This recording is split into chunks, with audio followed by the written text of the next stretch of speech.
All righty. Wow, we got echo. Oops.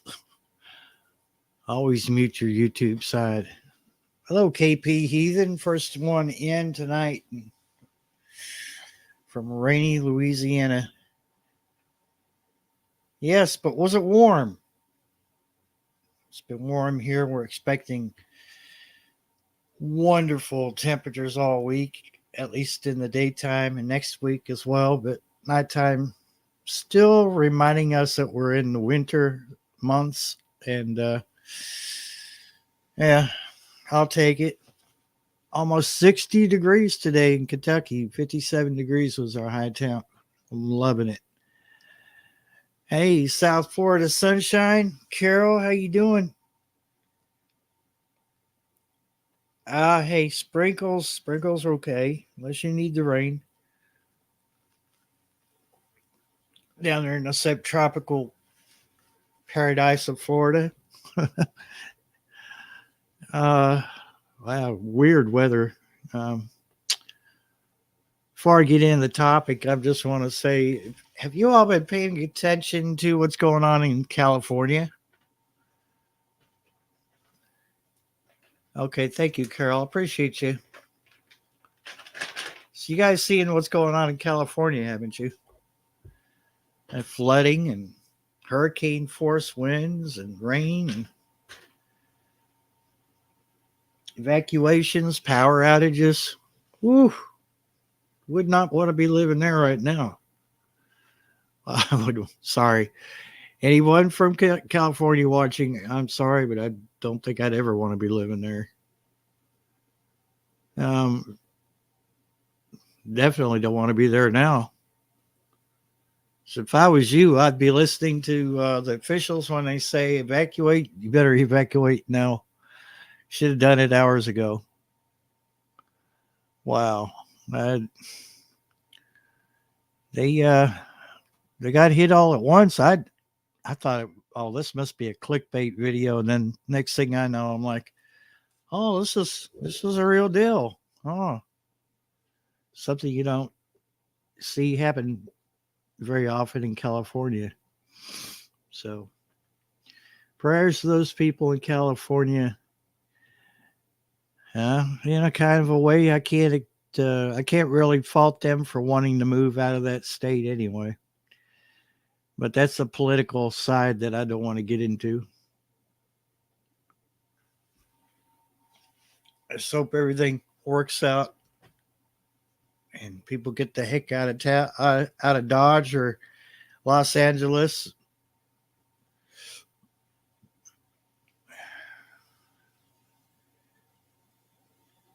Yeah, well,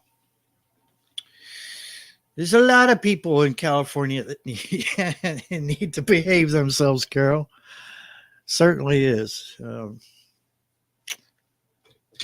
Check our headphones here. Check our audio.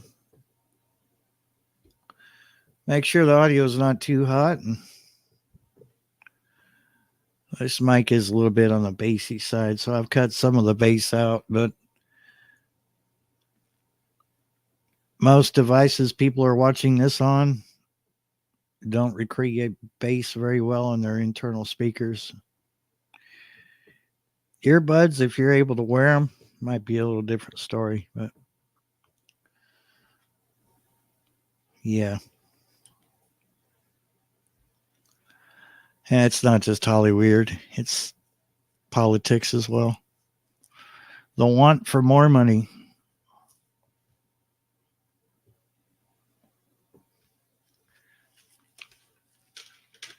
All right, I can't wear headphones like I used to. And this set that I've got, it's like I know what a potato feels like when it's being steamed. That's what my ears feel like when I wear those headsets.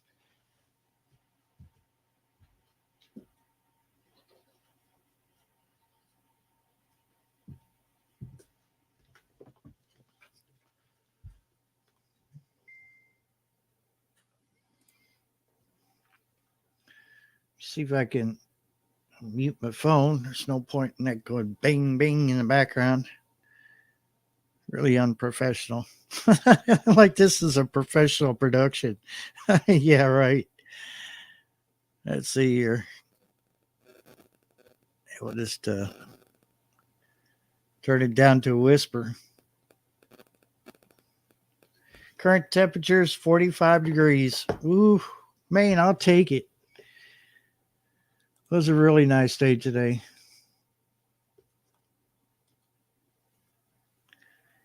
Well, yeah, yeah. Eventually, it takes over, doesn't it? Greed. Well, you know it. People just want more and more and more and more and more. And where do you stop? Okay, yeah, I did see that. I may not post a whole lot in Messenger, but I am there. I do check. Um, I can't. It takes me forever. It would take me all day to try to catch up. You guys chat so fast in there, and then when I do leave a comment or something, it's like hours after you all have already talked about something, and you moved on to like 12 subjects. I can't keep up, but it's all good. I try to read them. I may not always respond to those messages, but I do read them.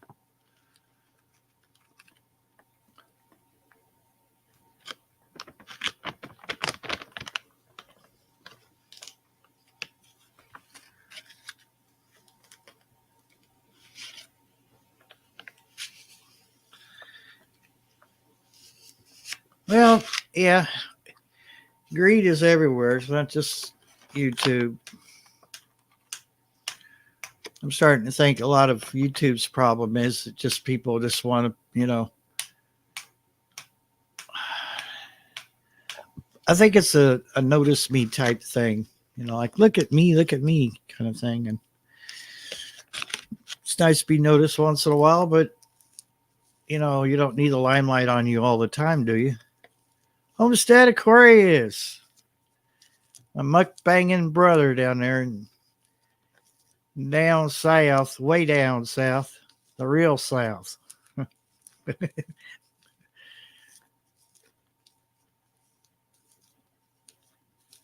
Yeah, I've been wanting some snacks too that probably won't do me any good.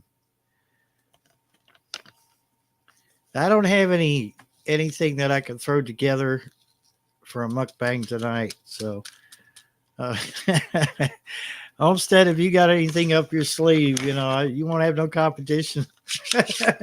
You won't have any friendly competition tonight because I'm all mukbanged out. My pantry's starting to look pretty bare right now. I'm gonna have to order a bunch of stuff and restock.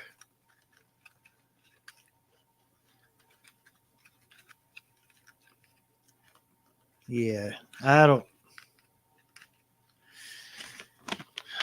I don't like it. I'm not much for, you know, for the attention.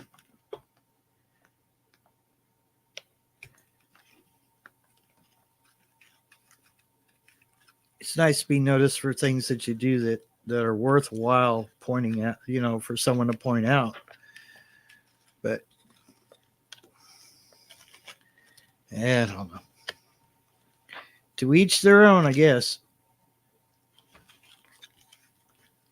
But I blame Facebook because when Facebook came out, it just seemed like it taught a lot of people that you get instant no, you get instant gratification, instant notoriety just by posting something on your Facebook, and then next thing you know, like you got all these people paying attention to your post. It's like look at me, and well, they're doing the same thing. Really,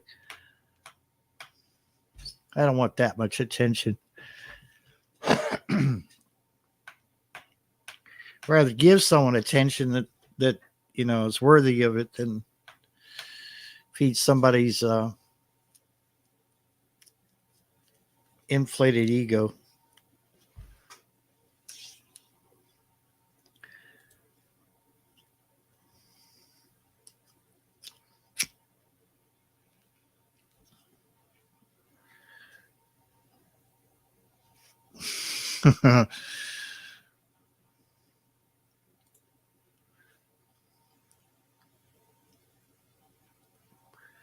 Three boxes of Lord. Just thinking of Lucky Charms gives me heartburn, like imaginary heartburn. No, thank you.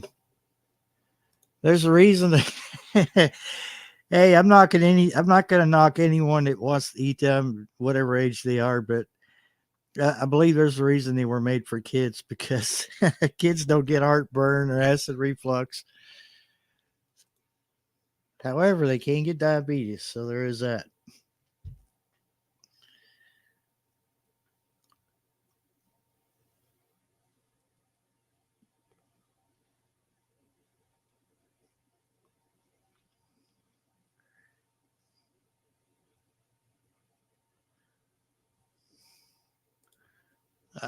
Yeah, but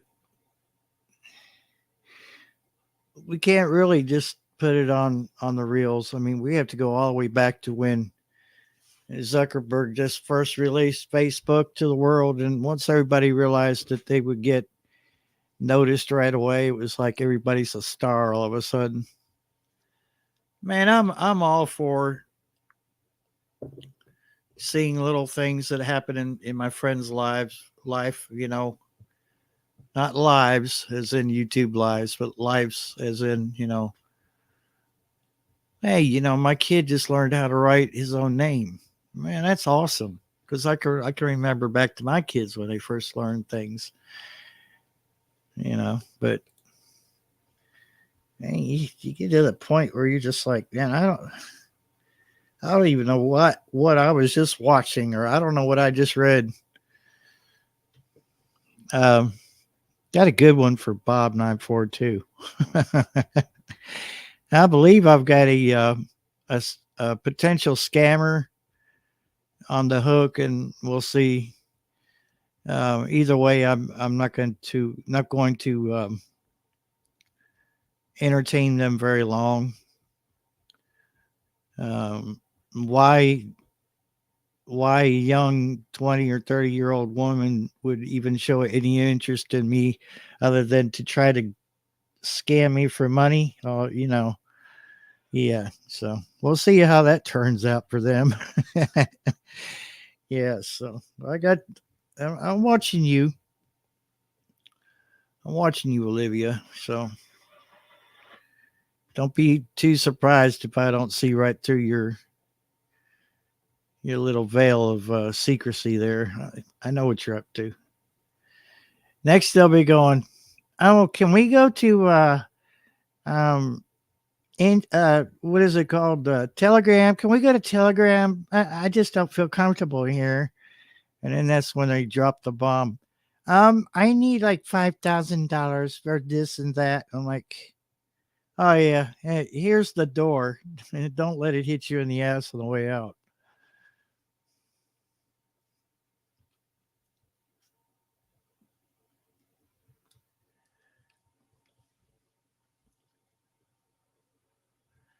So guys, be on your guard. They're out there, even on Facebook.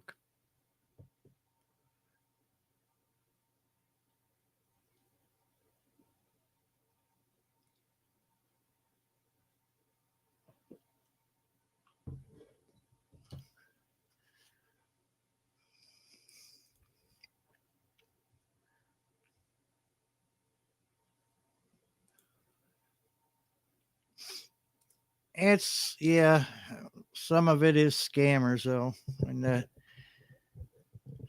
they find these pictures and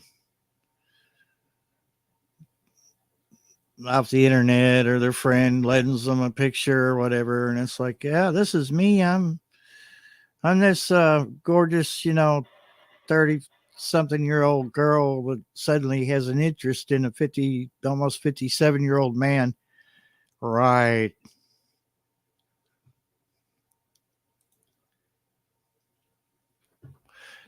By the way, they have three different names. They don't even know what fake name they made up. So they've got like three different names. So, yeah, not buying it.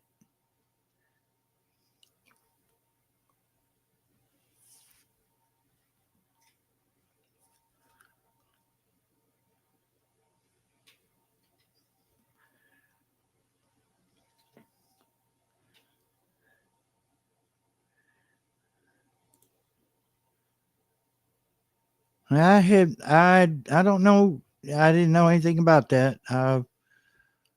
Must be something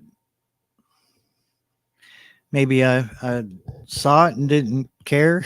I just went over it and onto the next video or whatever. I haven't heard anything about that, Carol. But that's hilarious.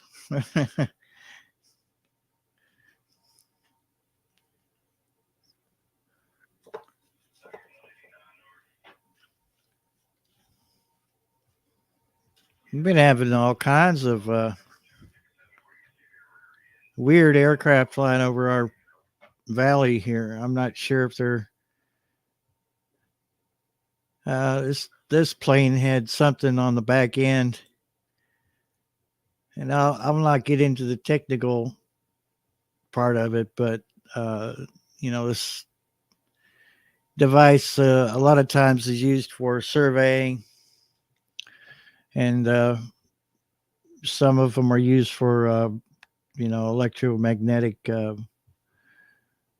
measurements and whatnot, and they've been flying through the valley quite a bit here lately. So I'm not sure what is up with that. But hey, gardening warrior, how you doing?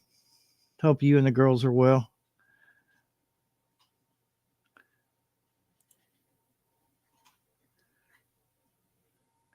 Ah, okay, yeah.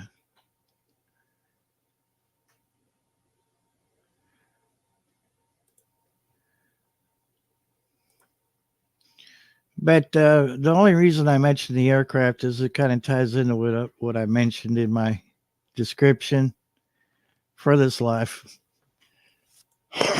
Excuse me. Is knowing your surroundings, and I know many of channels have covered this in the past. There's apps out there. Nextdoor is one of the apps,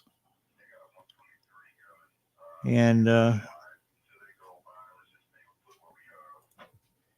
if things weren't so insane right now, I would kind of suggest using something like that app.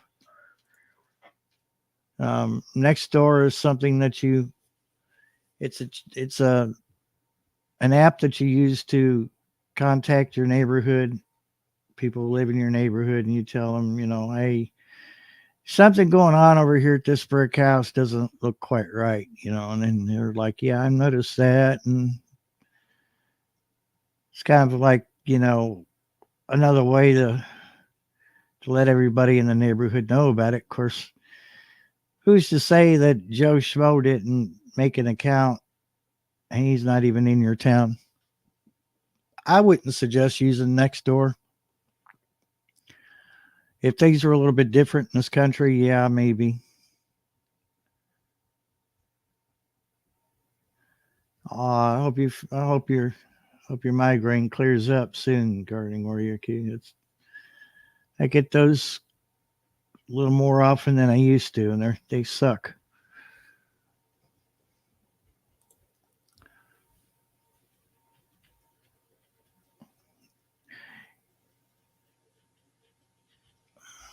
I feel like um, knowing your community is really important, especially now more than ever. Something doesn't look right to you, make note of it. Ask your family if they've noticed it. Ask your neighbors, at least the neighbors that you believe you can trust, and say, hey, there's something doesn't look quite right over there at that house. There's some people going in and out of there in all hours of the day and night, shifty characters, and you know, in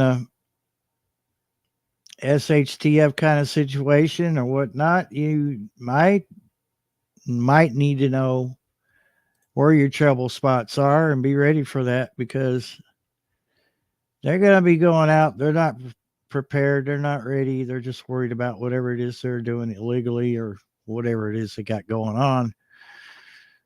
And when the food runs out, they're going to be, they're going to be a problem. Um, I had a shovel outside. It's a transfer shovel. It's what you use to, like if you're transferring dirt from a pile to a wheelbarrow or something like that, or if you're shoveling some gravel into a wagon or whatever. That's what a transfer shovel is for. And some people call them coal shovels or whatever you want to, but you can't really dig with the damn thing. And I stepped outside today. I was kind of messing around in the yard trying to clean up some stuff, and I just noticed that where's my shovel? Of all things, it was leaning right up against the back door, right next to the house, and it wasn't there anymore. And if any of you, I bring it every day. Kelly, what's you doing? You doing good tonight? If you all know me and you've been following me as long as um, as long as I've been doing lives or been in other people's lives, you know that my community is somewhat cleaned up. Quite a few troublemakers have been thrown in jail. Doesn't mean there isn't still some out there. And the weird thing is, I got to looking around the property and whatnot, and I noticed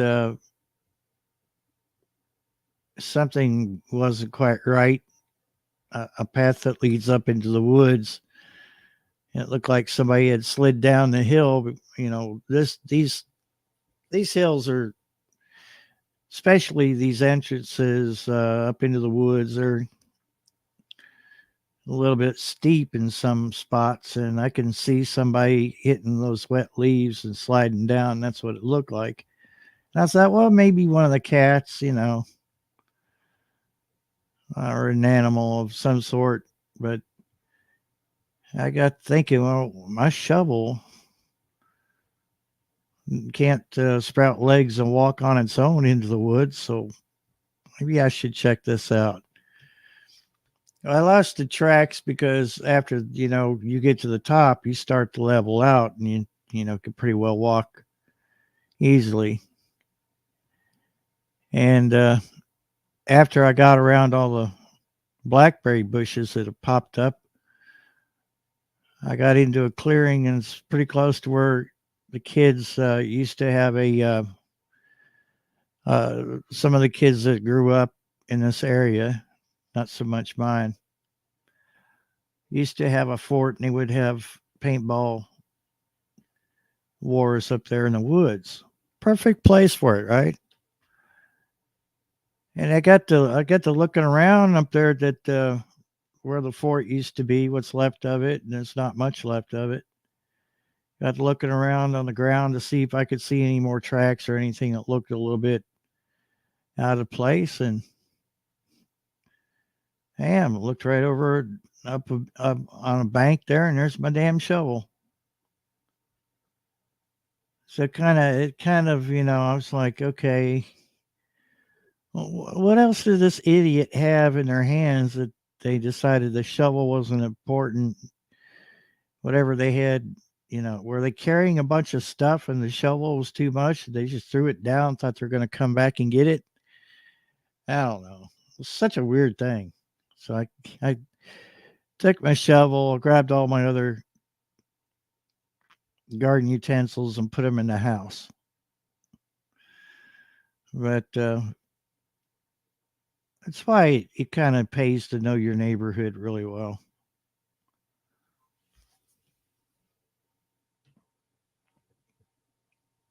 And these days, who can afford to leave anything out anyway?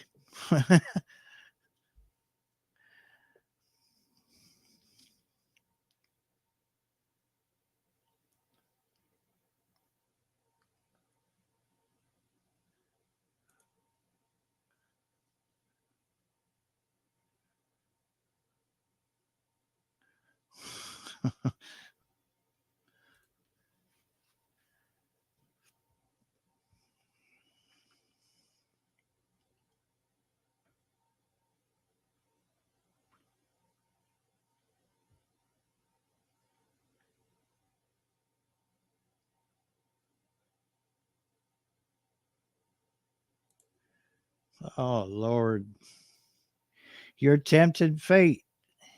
You were tempted fate with that extra salt. Ooh, too much salt gives me heartburn too, I think. Yeah, I've been told I don't use enough.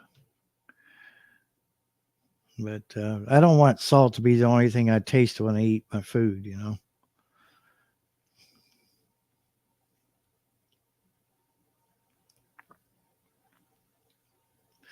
Hey, these all my garden utensils are right here at the back door. Right, as soon as you walk in, they're right there. I've got to clean out this closet and put them in there because I don't want to be walking around seeing that stuff. Although out here, who would notice? You know, they probably all we probably all do the same thing in this valley. I don't know, but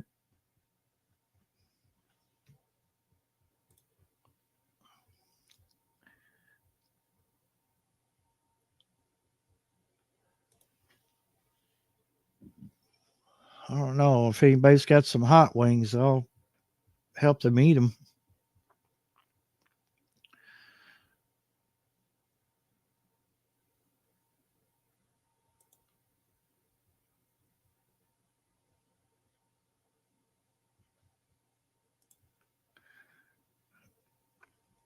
Your guardian angel probably is a whole lot like mine, Homestead. It's got that disgusted look, like here we go again. Hand on his forehead, going, "Oh no."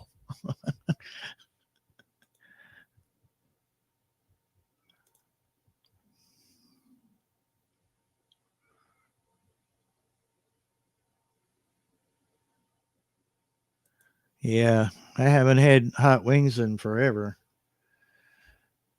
Sounds really good.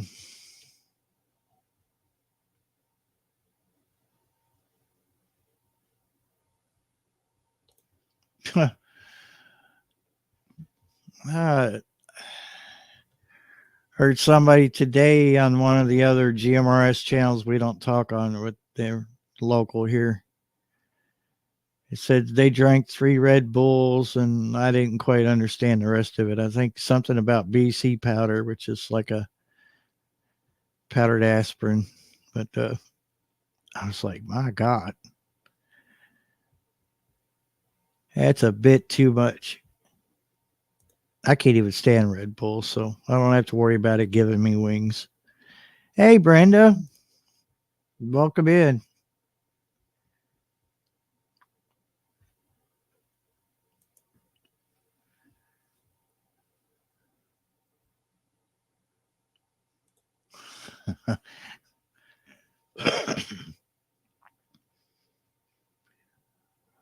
Yeah, well, some people do more than that, and I don't know how they're surviving.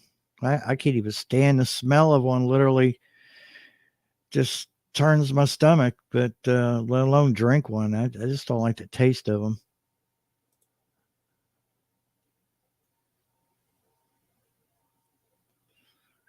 There's not one. There's not one single ingredient in a Red Bull that's remotely real. They've all been manufactured in some kind of laboratory.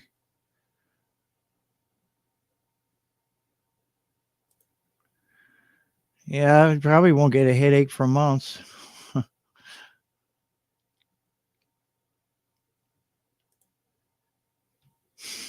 Well,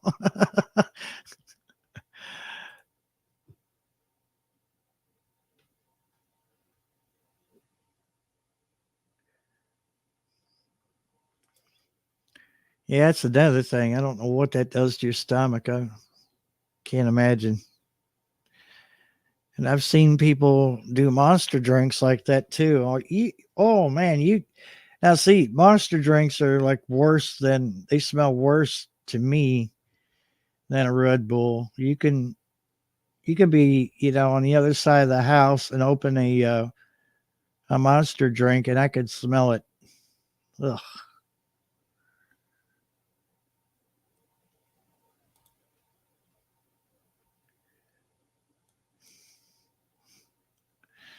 Yeah, but yeah, just careful, I think I drink the most tame uh, energy drinks out there on the market, and they're like only Dollar General, and that's like once in a great while. So yeah, just think about the name Monster for a moment. Yeah. Uh, there was some controversy about their logo too.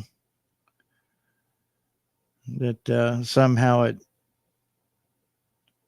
resembled the mark of the beast as well.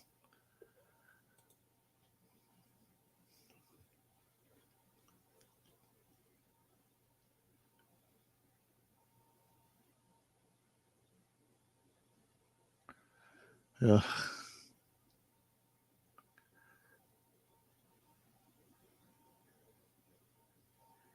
It's just evil stuff. It's not good for you. That should be a warning for everybody. Just the logo itself.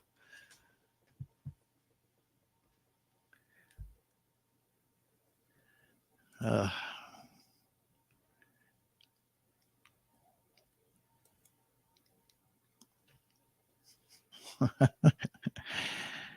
so Kelly, what you been up to? You're hard at it, or just taking a break?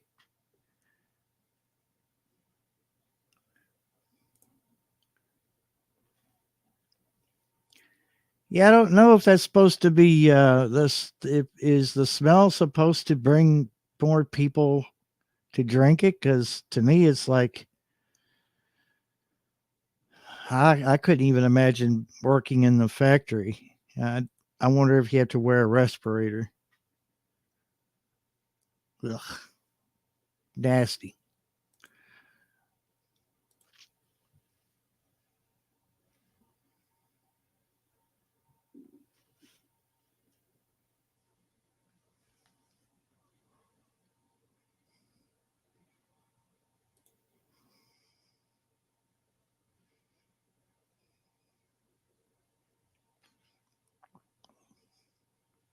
Yeah,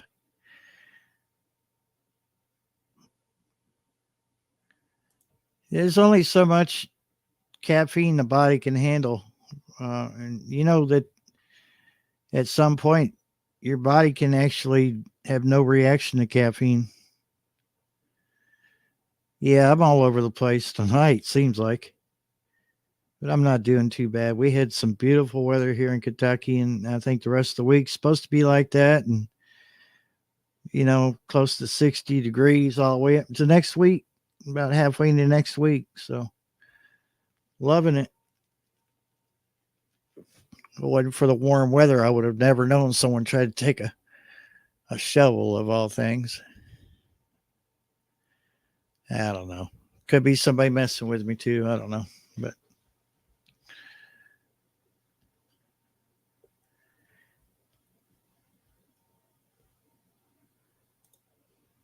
I just think they all smell awful.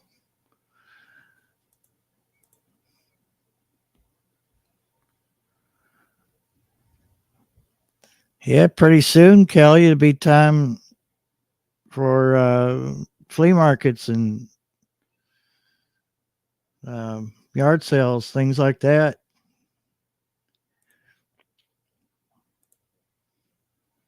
Sometime in August, we have the world's longest yard sale up here.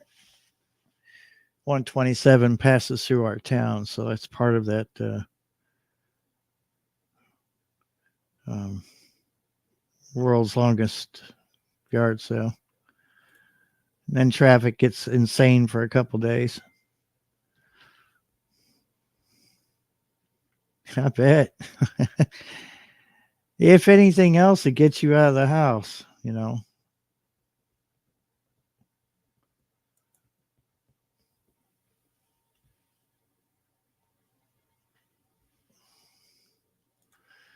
think I've ever been to an estate sale, Brenda. It would be interesting, though.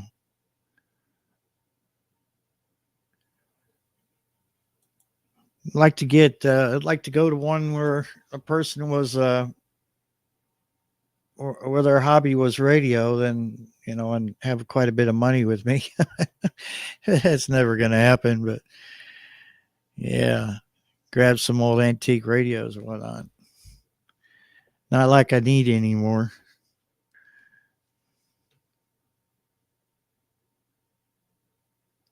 Yeah, it's a lot of work. Set it up, take it down, set it up, take it down.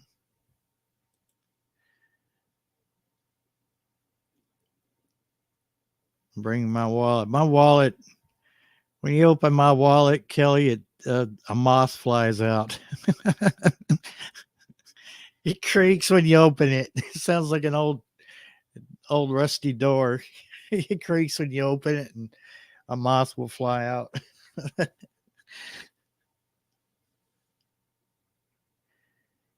Yeah, I kind of thought that's what it was, but I've never been to one personally. I guess it would be kind of cool though.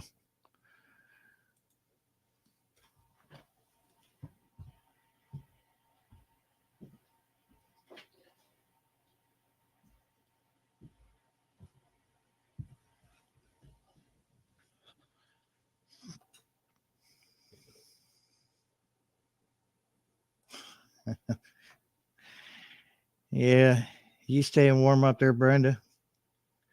You still gone, or you back home, or in between, hiding in the bushes?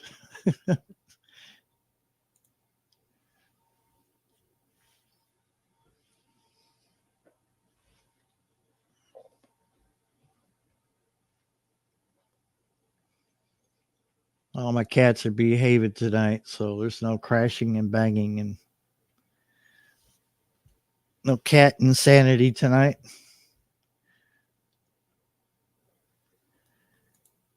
Yeah, it would have to be. I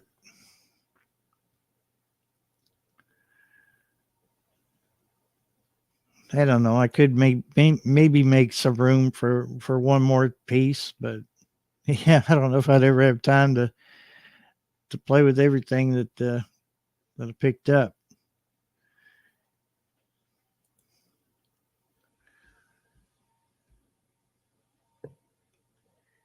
Yeah, you can always. There's always Goodwill. You donate to Goodwill.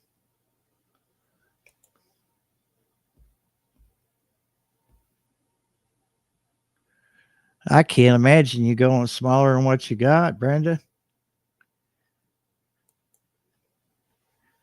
Yeah, I'm kind of up in the air. I've got to figure something out myself here for a place to live. I can't. I've been through some bullshit. Pardon my language, but I've been through some crap here. I won't really go into details, but if you know, you know.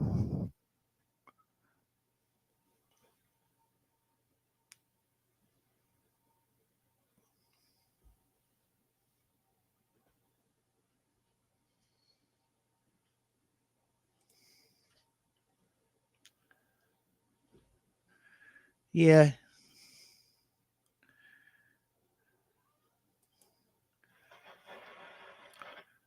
I'm not. I I mean, there's two Goodwills around me that I actually go to because they were actually trying to make a difference. But I can honestly tell you that not all the Goodwills or not all the Salvation Armies are legit when you really look at it.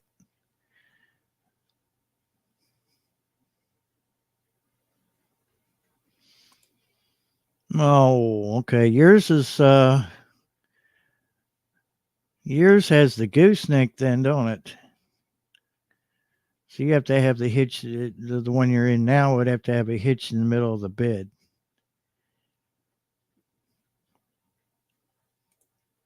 A lurking symbol. It's all right.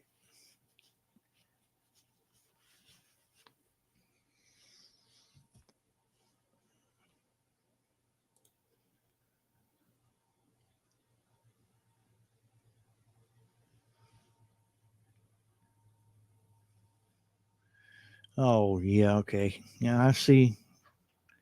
I can see why you want to downsize, Brenda. Yeah, not really a bad idea. Like if I didn't have so many pets, um, I actually considered living in something like that, but it would have to be mine. I couldn't rent. I'm uh, I'm trying to get away from the slumlord I'm dealing with now.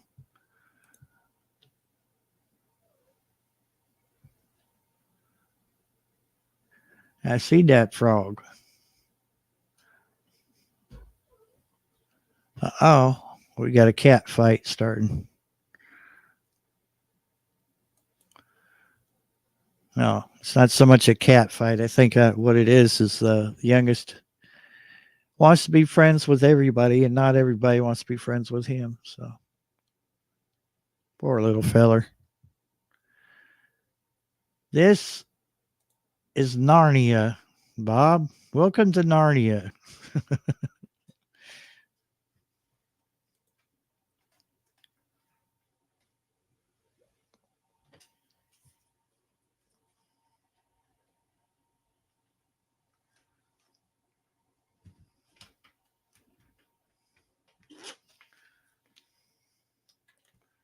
Now, how many of you? I'm going to get back to the subject here.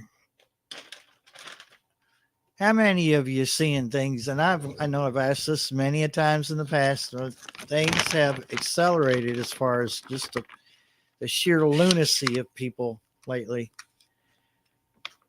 Hey Don, how you doing? Good evening to you.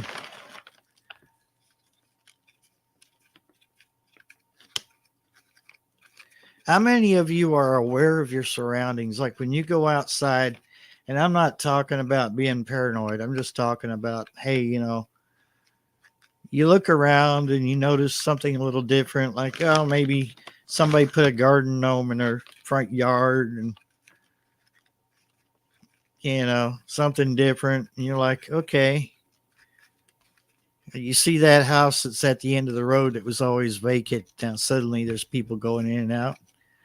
It's like, do you notice those things, or is it just something that your life is, you're on the go and you just don't see those things?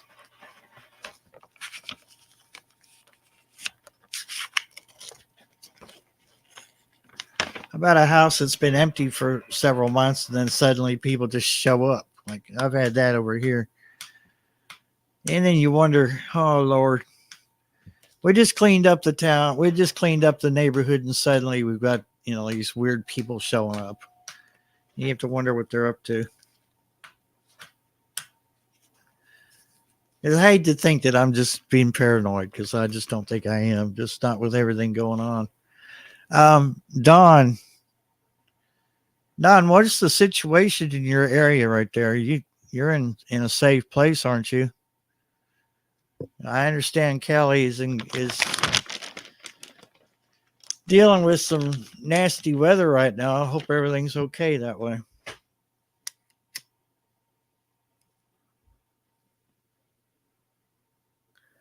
Yeah.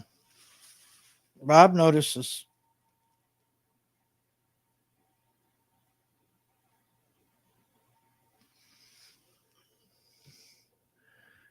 The Mandela effect.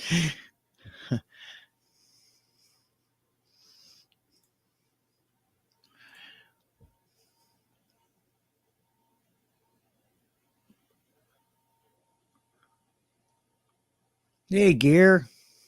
Welcome in.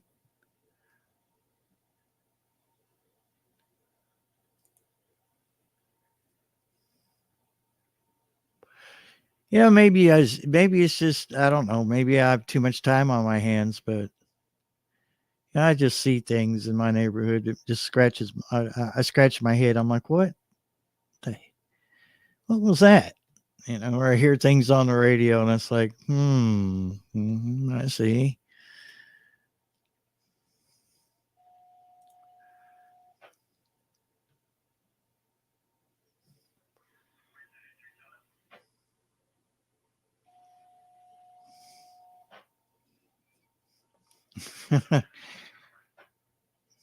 Good. I'm glad everything's okay up there.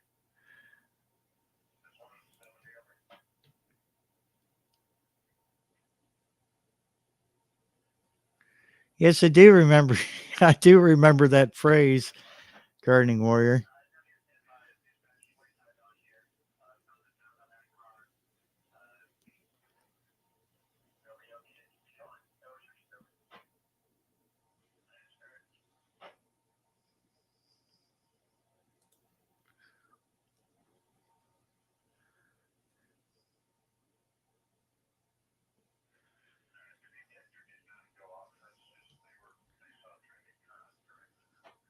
It's a whole different ball of wax when you've got your kids with you, isn't it? Of course, we would be like that if life, wasn't so chaotic. We'd still be that way because we're parents.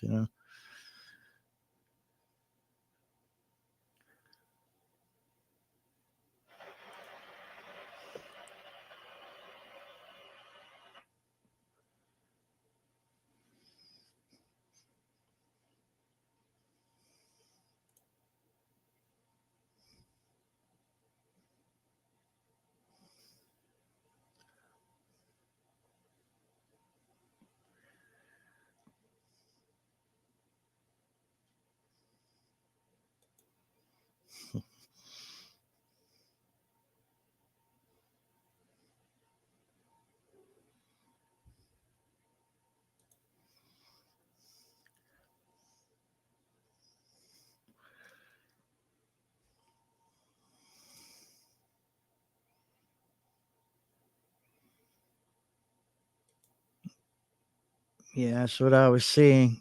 Yeah, I was seeing the same thing. A lot of flooding, and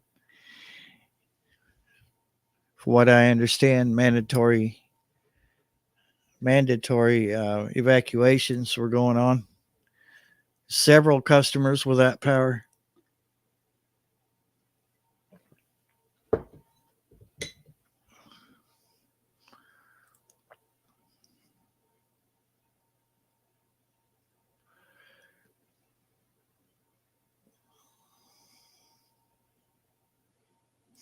Yeah.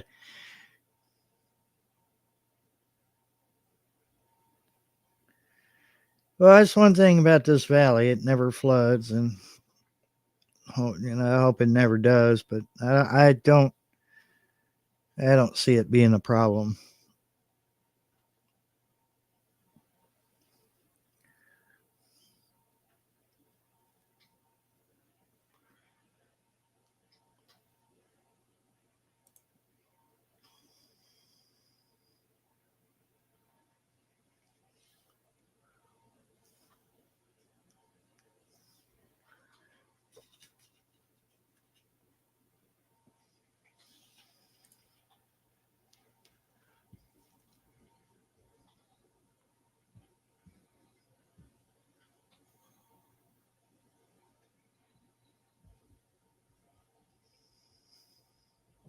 So let me ask you all this: what would you use to um, alert your neighbors, at least your immediate neighbors, as long as I guess as long as you get along, then they're gonna work with you. But would you use voice? Like words aren't coming out very well tonight.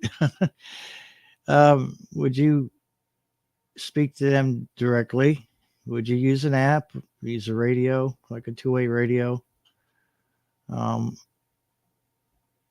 you know, uh, would you bring it to the attention of the authorities or TV station? Of course, myself being into radio, it's pretty much what me and Kentucky Goblin and Angry Kentucky Redneck do. We talk on the radio, and sometimes we get goofy, but something doesn't quite look right. We make each other known. Make it, yeah, English. The hell with English. Let's try some other language, like gibberish. We make each other aware of what's going on.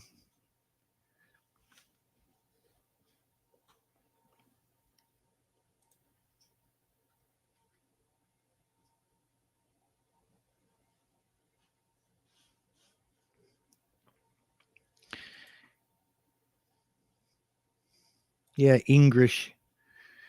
English. I need to learn the language of the cat. Yeah, I think they go along with me, just act like they understand what I'm saying. I believe they really do.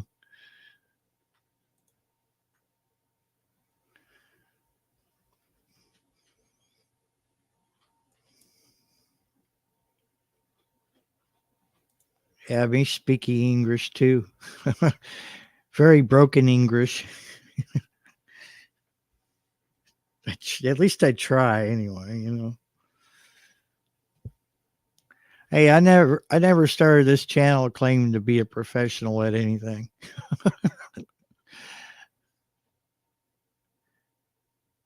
I won't even say I'm a jack of all trades, and I'm certainly not a master of any.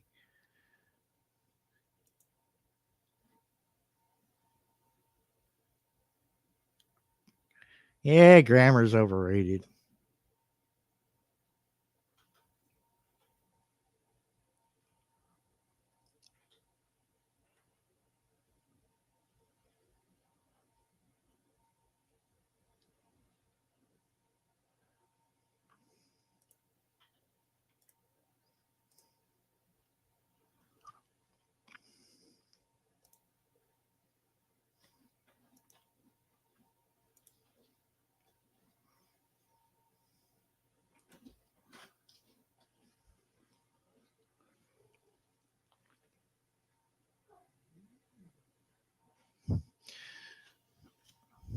We got we have two cats with different opinions about something. I'm not quite sure. The nice thing about a dynamic microphone is you can kind of squelch out your background. You don't have to worry about your noisy cats.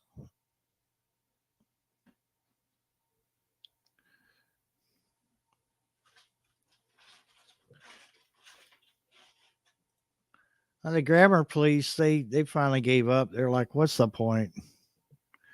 Now they speak, the same language, the same English the rest of us speak.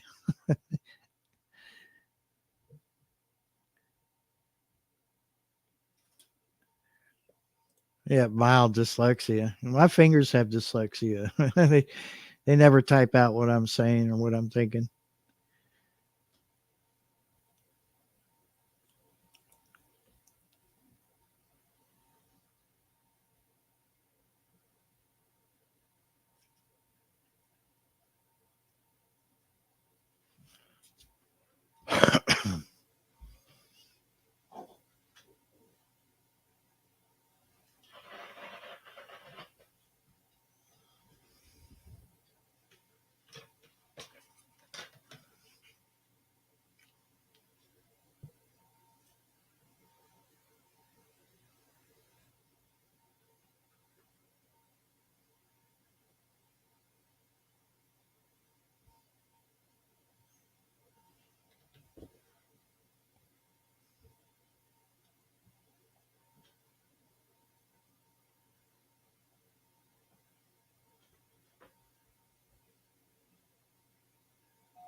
was trying to see if that scanner was over modulating me. I was going to go over there and turn that down, but as soon as I started to listen for it, it stopped talking. So I'll not worry about it.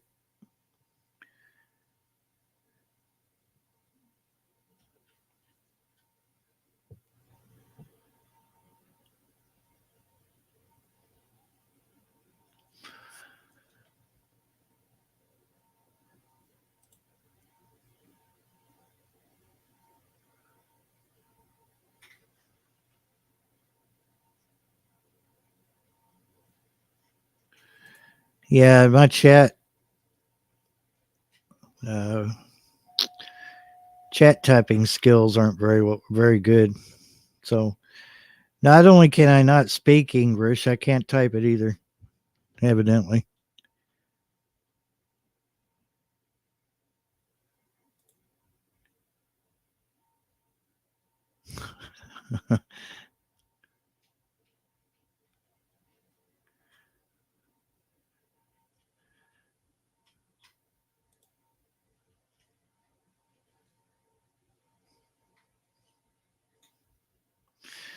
Yahoo chat, ICQ chat.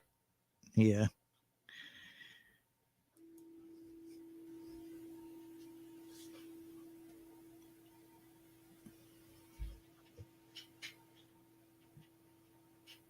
All right. I guess you can hear the scanner. Just when they drop the tones.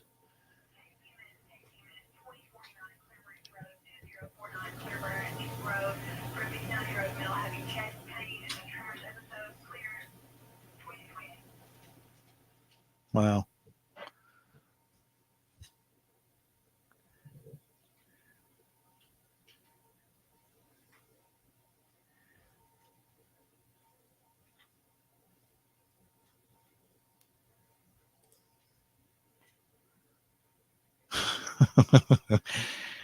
Hey, I say sandwich a lot too.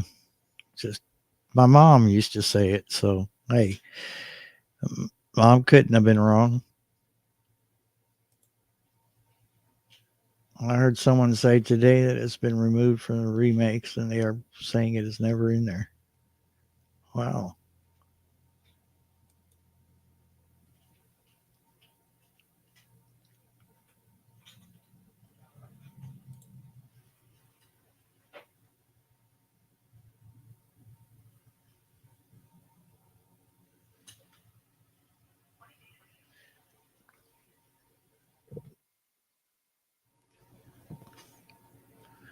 Totally heard that car go by.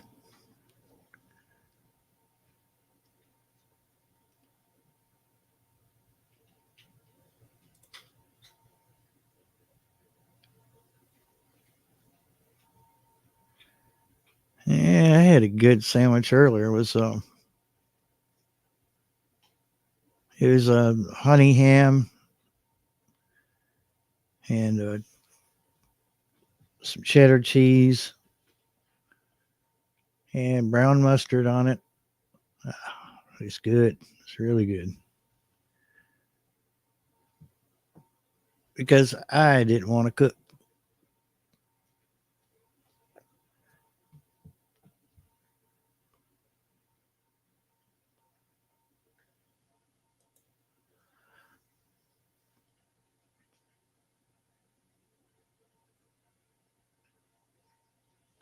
Oh, oh, there's some slight squabbling going on in our chat. Tisk tisk.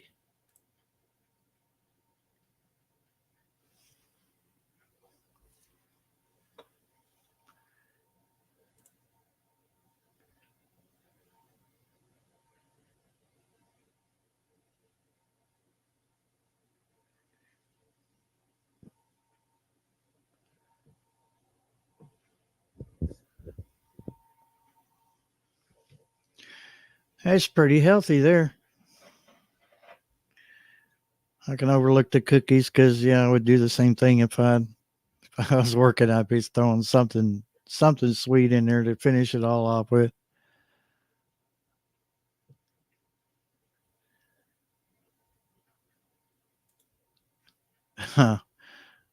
Oh no.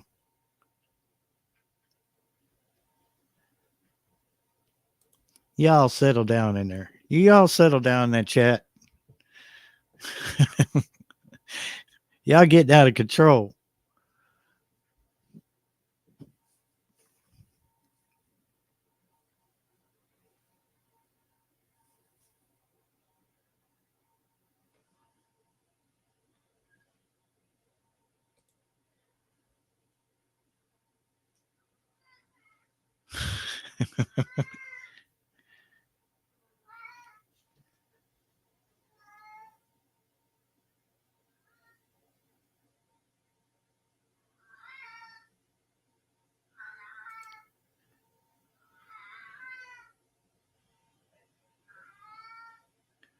I guess y'all heard that.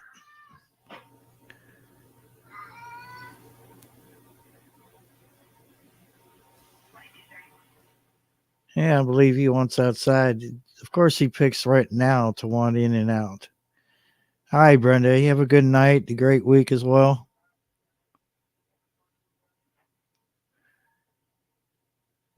If you run into your usuals, tell them I said hello.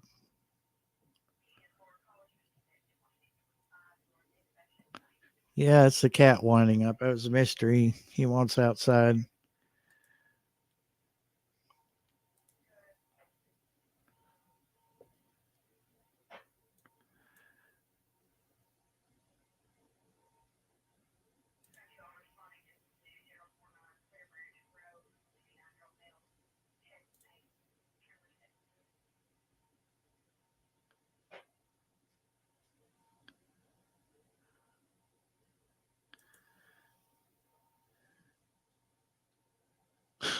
Yeah, wine, wine.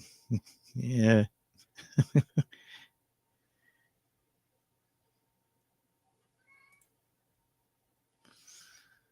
Oh Lord, let's just let mystery go outside. I'll be right back, y'all. Don't get into any fights while I'm gone.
All righty.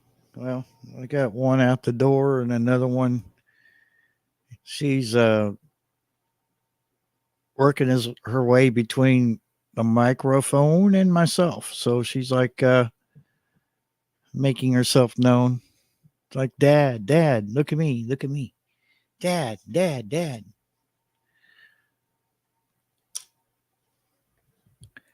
Yeah, they're just a little bit spoiled.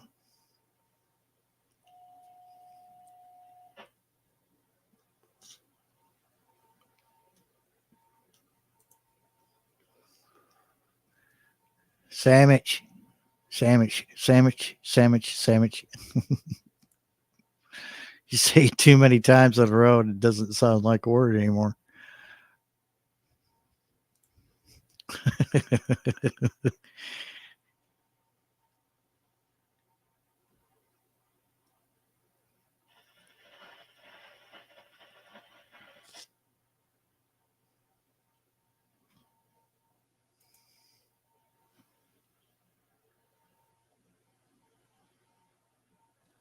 It was like I was telling my neighbor, the scanner will be quiet all Sunday in the daytime, and then at night everything livens up. That was true because the scanner is going nuts over there.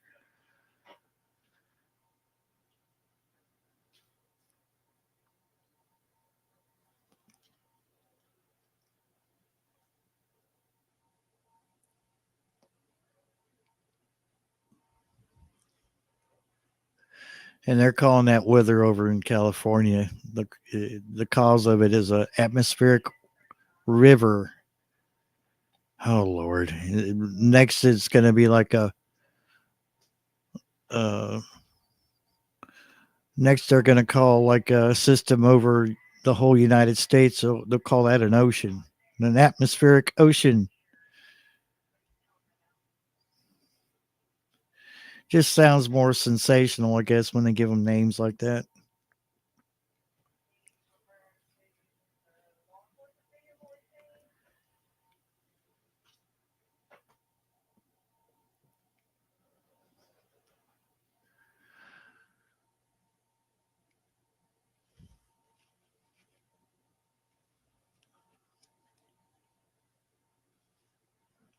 How many of you gotten lost in some of the short videos and some of the weird videos, like where they piece together a bunch of uh, security cam footage, and some of it's funny and some of it's like way out there. And you get you get this group of people that they're just dead set on stealing something from a company, and they'll be looking straight at the camera, and they got to see that camera up there, and it's like, I don't give a crap. And the reason I think that those people do that, where they decide the camera doesn't bother them at all, is because they've seen those videos, and like I was saying, 80% of those videos you can't tell what's going on in the picture. It's like the narrator has to tell you because the video is so crappy that it's like, was this shot on a Nokia, a little Nokia? Because the quality is just so bad. But I don't know. You got people with that mindset. They need to look out because cameras are getting so much better for outdoors that you can pick out details. They're getting up there in the up there in the 4K realm. Pretty soon, you won't be able to deny it in court. Yes, that's you, isn't it? It'd be funny if they showed up in court with the same clothes they were wearing the night they were stealing something.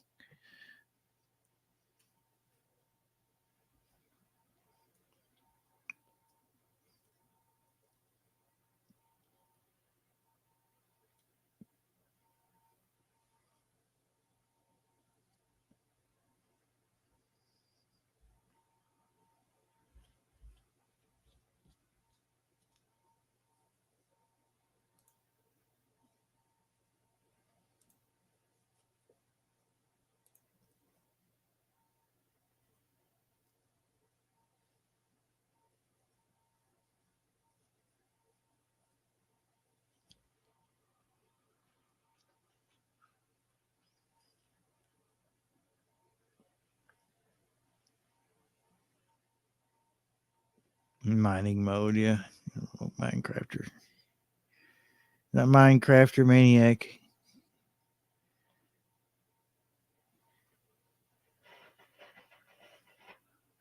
I'm still a little ticked off with the whole Minecraft thing. When they said that I missed the migration thing, and then they want me to pay for a game that I already paid for way back when it came out. Nah, I don't think so. All right, girl.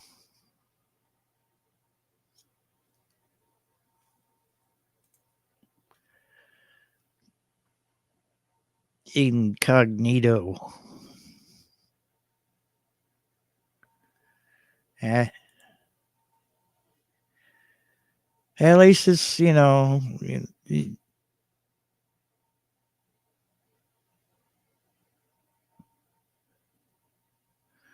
least, they're not offering, like, they're not trying to get you to pay every month for the game. At least it's a one-time thing like it was before. But my point is that I could have sworn that I had that transferred and everything to the Microsoft or whatever it is, and I shouldn't have to do it again. But yep, they said you missed it, and it's like I don't think I did, but okay, whatever. I know all my login details are right, so it'll sit on my hard drive, not being used.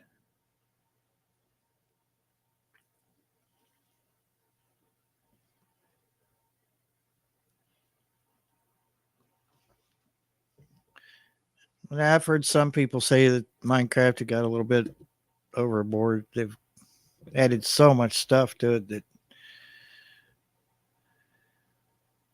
I don't know. I got to play it for what is it, an hour or 20 minutes or something like that for free, and then I was like, well, I didn't even build my first building yet. So after I went through the whole mess with them, I just said, yeah, okay, it's not important. I love the game, but I just it's the principle of it.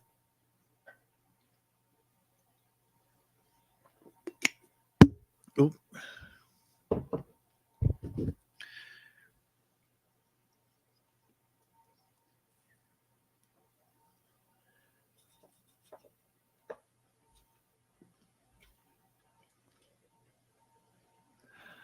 I always liked it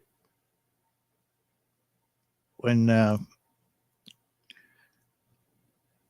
you would get a hot spot. You'd have monsters on,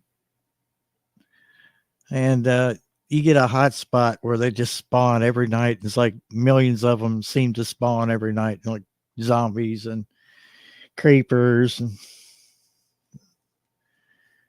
and you're just pummeling the crap out of them things every night. Of course, it's even more fun on a server because then you're like you're getting all kinds of stuff that you need in just a few nights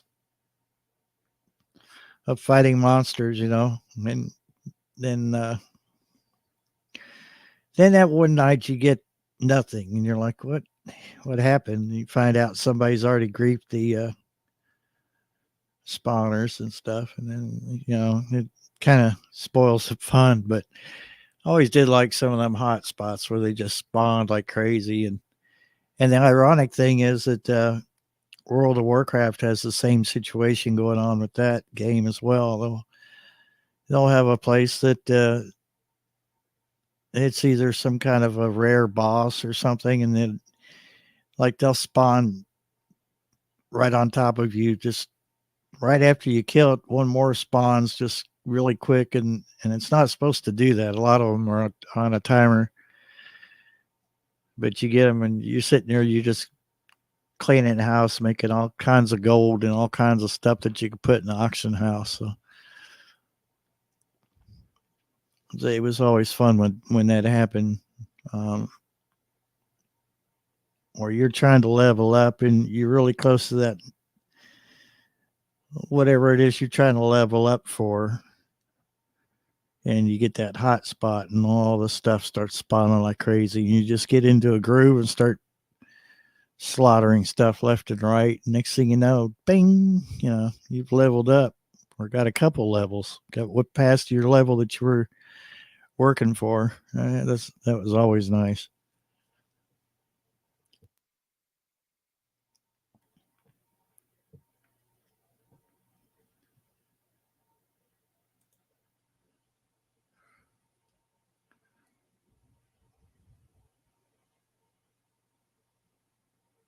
Hmm. Yeah. I don't know, man. I had a typing teacher that was really easy on the eyes. It's a shame there was such a huge gap in age. Oh Lord, that would, yeah, the things that go through a seventh grader's mind. The hormones are all whacked out. Yeah,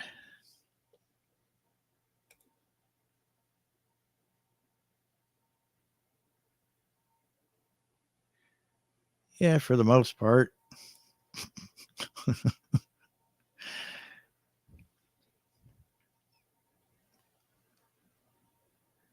Yeah, and then the focus fades, and then the focus returns to the teacher because she's on TV and she's in court. Yeah, that's how that works out.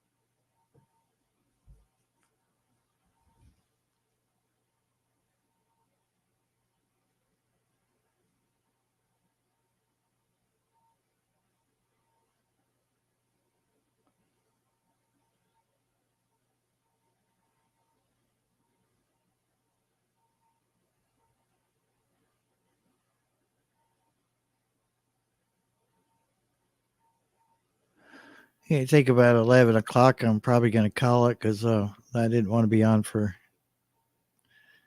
3 or 4 hours, unfortunately.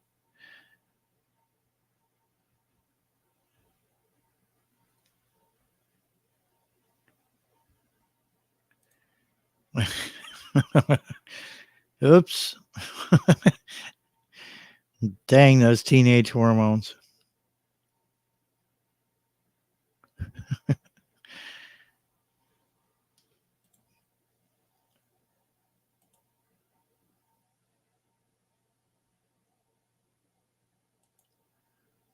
They, yeah, the bad thing about that homestead Aquarius is, I think, well, in my opinion, I had one of the, I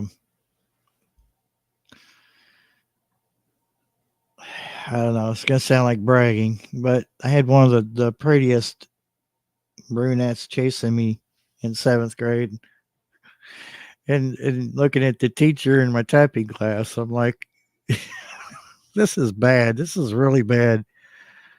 I should pray extra harder in church Sunday because this is so wrong.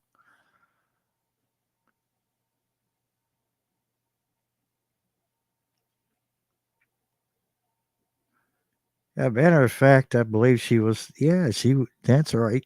She was the principal's wife.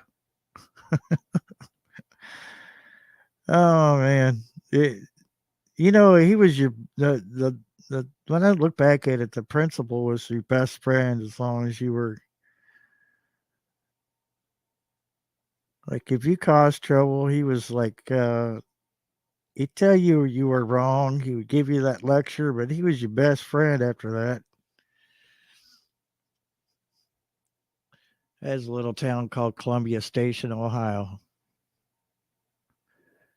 If I'm not mistaken, His name was Mr. Truex or something like that. I remember he was bald then. Kids must kids must have done that to him. Is the only thing I could think. Or just male pattern baldness. I'm not sure, but I uh, I found out real quick that the paddle hurts like an SOB. I had a science teacher. See, the teachers were allowed to give out corporal punishment along with the principal and vice principals. You know, it's like either way you were going to get in trouble, and then when you got home, you better hope you didn't get another one. And my seventh grade science teacher was pretty buff, dude. He lit me up one time. I was just I was having trouble with somebody in the class, and me and this other guy was just at it back and forth, and he got tired of it, and he said, this is a science class, not a boxing class. Take it up with the gym teacher. He said, you're not going to do that in my class. And we just kept on, and he dragged us both out one at a time with the paddle, and we found out what our buff science teacher could do with that paddle. I think he lifted me off the damn ground. I swear he did. Oh, and it hurt.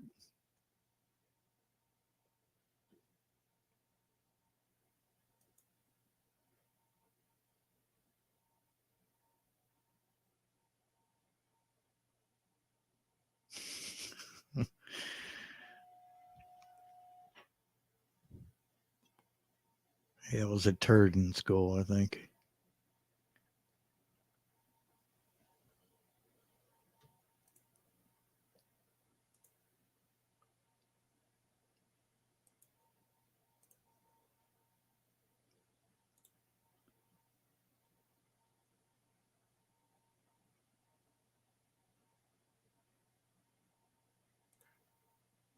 Yeah.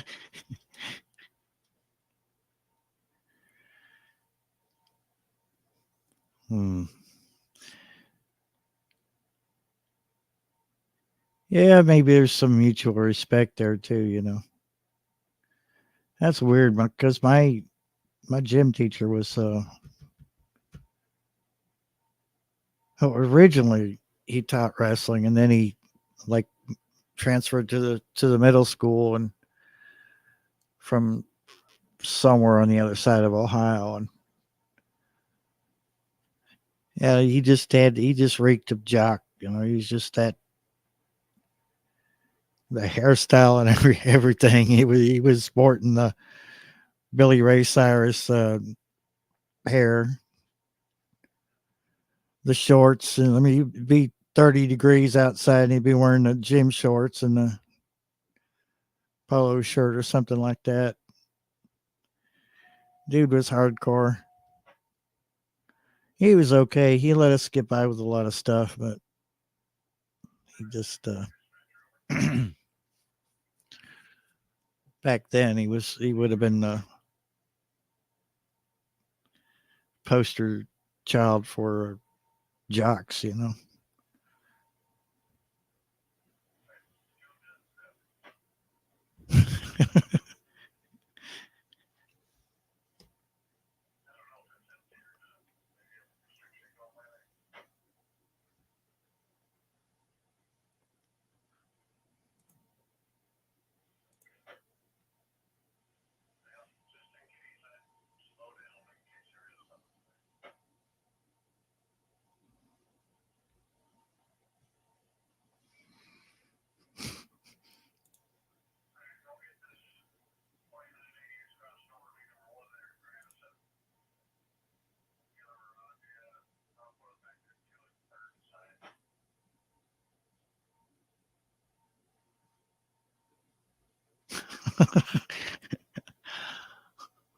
A full beard at birth.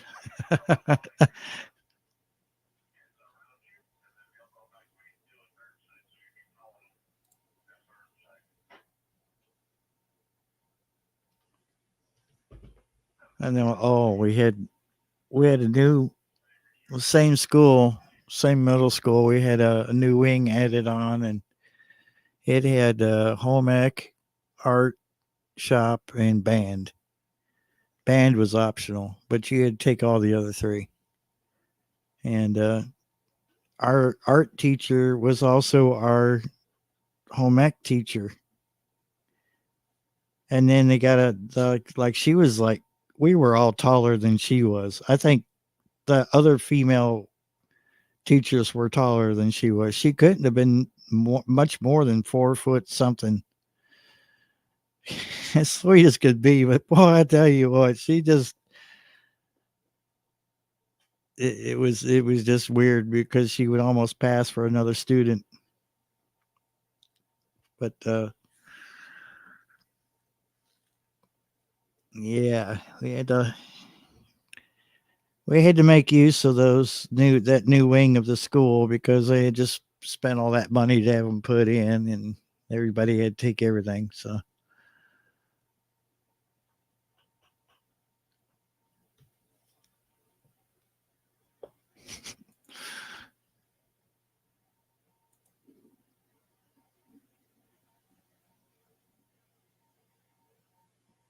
well, yeah, mine liked me, but she was well aware that I was a little hellraiser and teachers talk, I guess. But I didn't act up in her either one of her classes, and just I don't know. It was kind of like going on a field trip. Those classes were easy. Even shop was easy. So it was kind of a chill time for a lot of us. I mean, who doesn't like going you know, into the shop and messing with the power tools that could potentially cut a limb off? I remember making some speakers. Boy, they cost some money because we had to buy our own materials. If we didn't use anything that was provided by the school, we had to buy our own materials. And I made speaker cabinets out of cherry wood.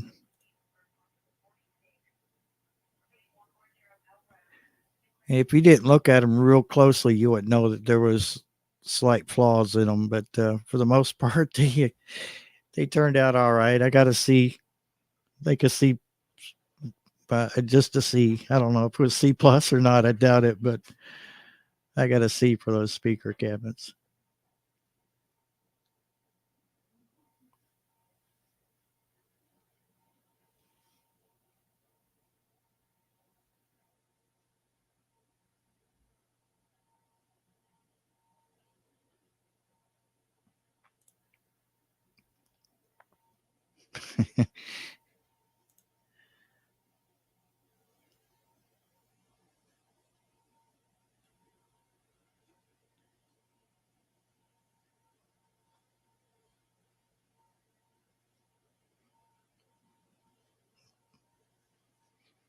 Well, my vocational school that I took, radio and television, had two other classes that I would kind of wished I could have taken all of them. The radio and TV, and then electronics, and then shop.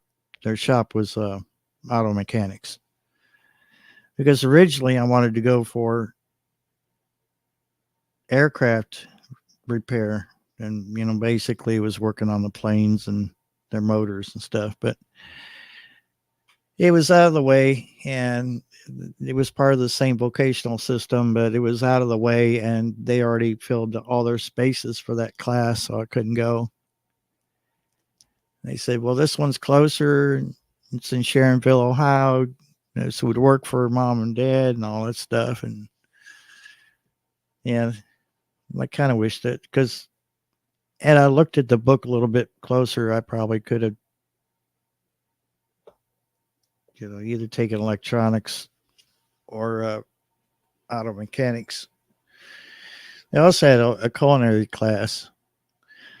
It was it was funny because um, every time that the culinary class would fire up a certain oven, it would kick our transmitter off the air, so our radio station would just go dead air sometimes, and we'd have to go. We'd have to call the main office and say, "Okay, we need to trip the breaker back up," and all that stuff. And finally, when they put the new transmitter in for us, they put it on a separate circuit away from the cooking class. So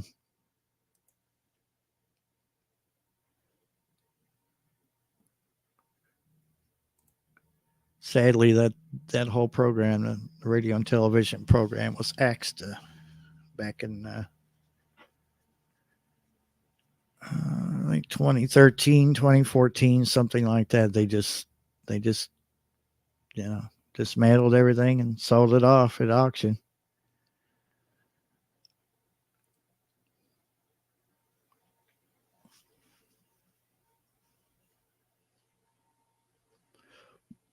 What's going on, Shawnee? You doing good? Hope all is well with you, Shawnee. It's good to see you. Oh no. It's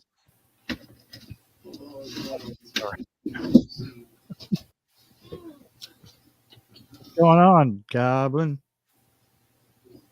Nothing. Well, you talk. What's your topic tonight?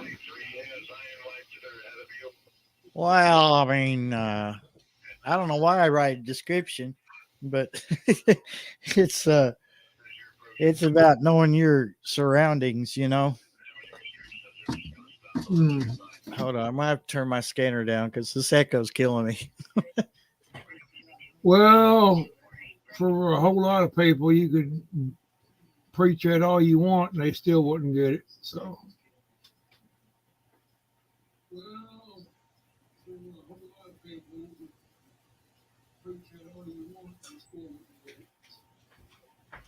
They just go right over top of their head.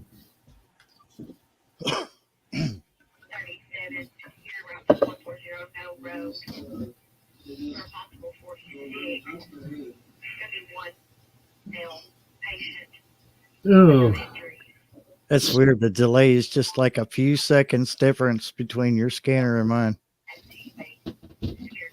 yeah. It's not hurting anything. Just yeah, it's been really nice weather here, Shawnee. We've been we've been into, I guess, taking advantage of it. I went out a few times today. I could have, but I didn't.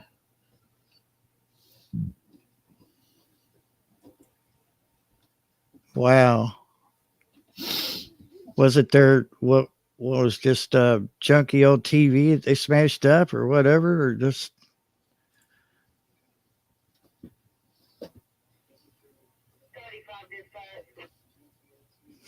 all right, Kelly. Thank you very much for joining us, and have a great night and a better day tomorrow. Bring it every day. Do you bring it? What do you bring? You bring lunch or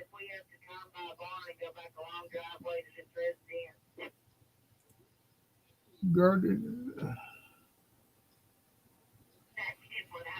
Huh.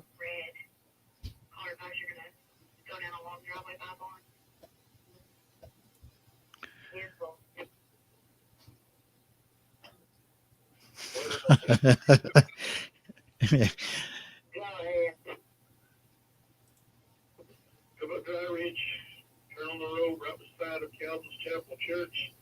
Follow it all the way back. Just keep coming. There's a big white house You know, it's ironic that in front of it. you- Follow Q it. mentions that because we were at the same time I had my typing class, and I was thinking, wow, my typing teacher is hot. We were having sex ed and health class. So not only were the hormones just off the charts, but then they kind of made us feel weird about it.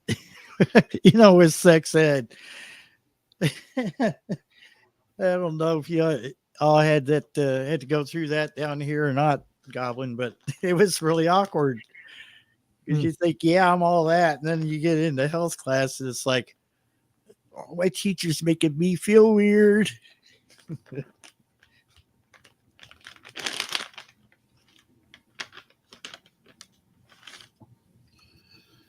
Yeah.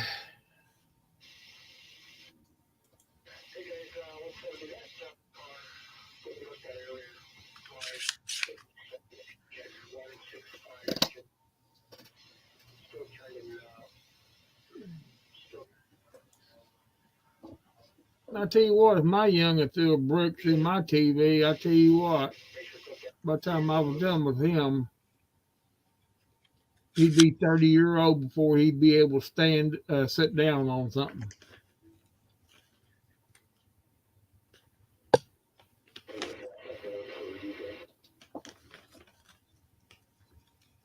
Oh no, gear. No, this. But I would have to do a little bit of ciphering, as Jethro used to say. But whatever year it was that I was in 7th grade, we had to watch those sex ed movies, on the projector. We didn't get any video. It was a projector, which made it even worse because like the sound on those things is horrible. And we had a redheaded teacher. She was also like she was one of the other gym teachers. So besides the jock that we had as a gym teacher, we had her, and she was like this stocky redhead that looked like she wouldn't take nobody's crap, and she didn't. And if we were acting up during any of her classes, especially during the movie, oh man, she would give us hell.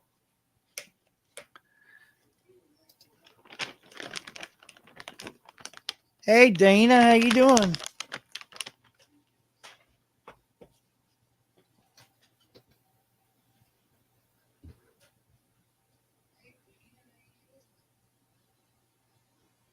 Oh, I know exactly what they want to teach them, Q. I know. I've been watching that. I've been following that. Yeah, it involves sex toys. Yeah. Mm-hmm. Seen that? You seen that, neighbor? What's that? Not only have they, had questionable people, reading books to our children. Now they want to teach them, along with sex ed, they want to teach them how to use sex toys, Oh, yeah. especially the kind you wear. Well, it just, Yeah. that only goes on as long as you put up with it. When you start getting medieval on a bunch of them people, then you won't see so much of it. That's a problem with the country now. They're afraid to hurt somebody's feelings, and they just sit back and maybe it'll pass. It'll pass. I don't know. So yeah, it's makes you want to shake your head sometimes. Before it's very annoying.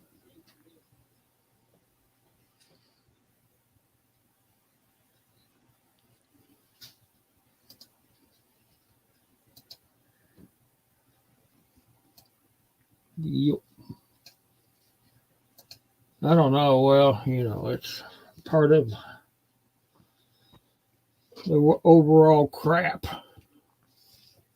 in the world.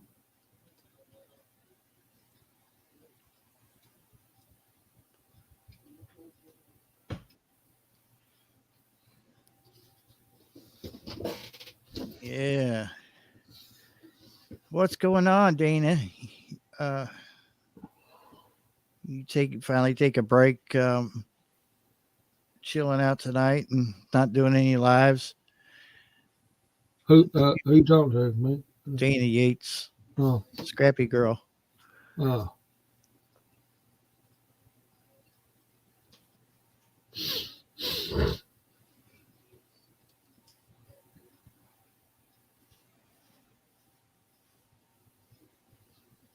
Yeah. Yeah, I don't know. wouldn't do for me to go into the schools and give them hell, because I'd probably be hauled off to jail for what I had to say to them. Having two girls, Well, it's done.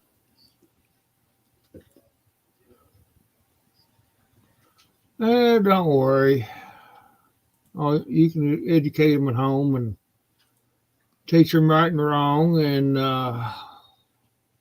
everything else will take its due course. Just have to hope that nobody reverses what we teach them. Well, you teach them the right kind of thing, they're going to remember it. It's going to eventually come to where people's going to have to get a little bit medieval in their thinking.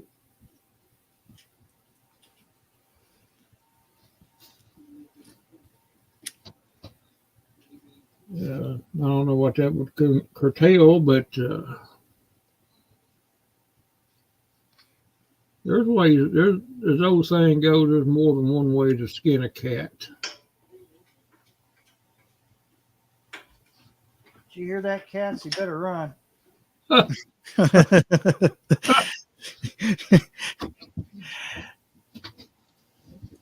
Yeah, the direct route is not always the best route to take. Exactly, Dana.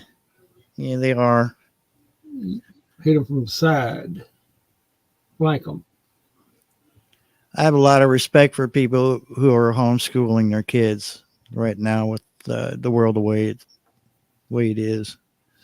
Well, I do too, but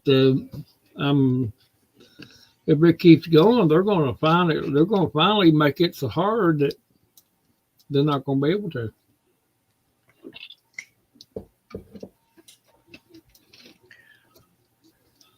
It's anytime you can homeschool them, you better off done it. But I'm afraid that they're pushing it every day. They don't. It's up to the governors actually. So well, the parents can do what they want. If I was a parent and I wanted to if I had small ones and I wanted to homeschool them, had the stuff to do it with, I'd do it. I wouldn't care who cared.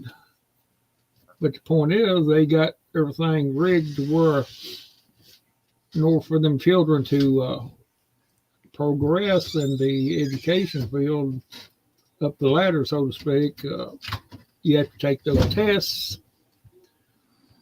And, it's, which ain't no big deal, but they'll find a way of making it hard on you. I know different states are different on that sort of thing, but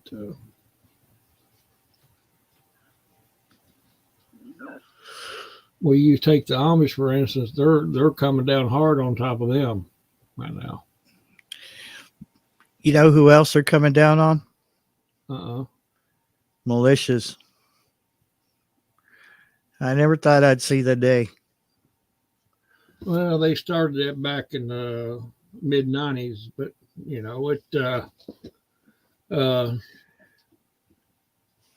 problem is those so-called militias are just out there shooting their mouth off. And they deserve to be beat down because they deserve it. They're out there shooting their mouth off. Yeah. They're putting themselves out there, and the spotlight's on them. And what can you expect?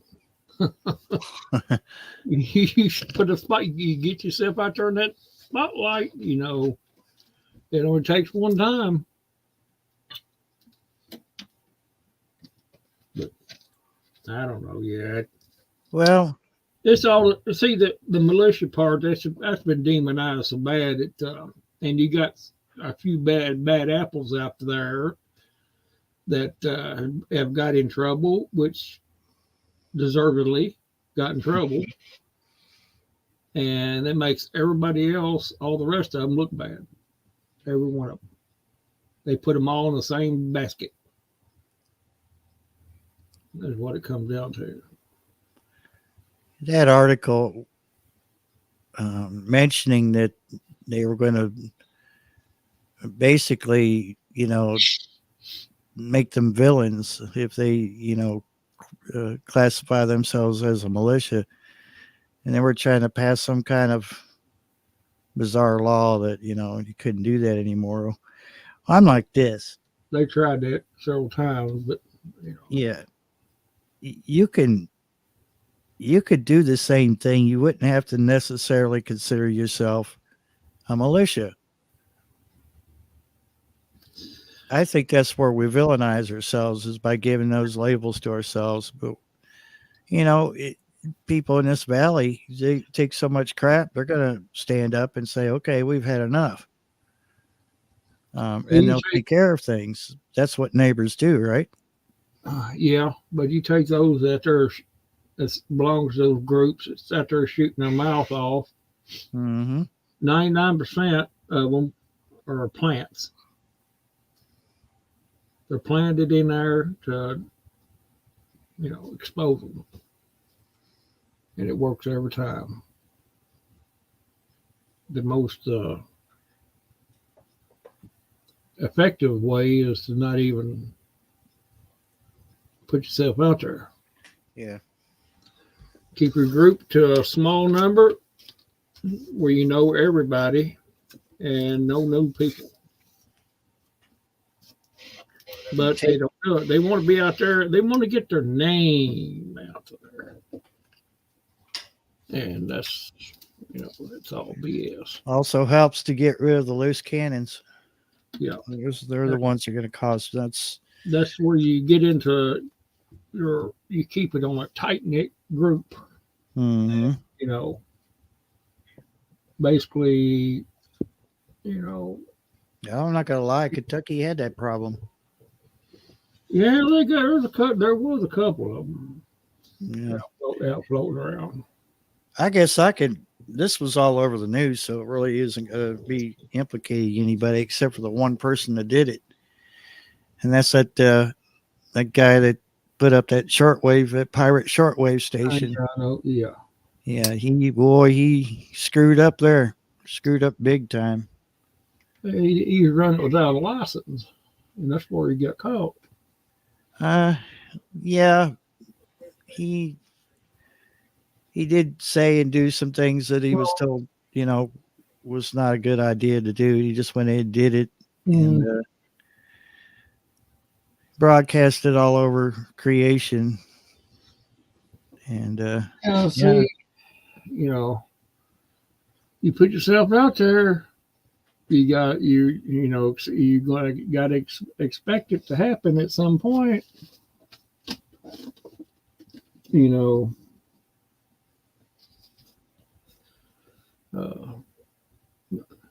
Your best operated groups are the ones that you never hear of. They're not even on nobody's radar.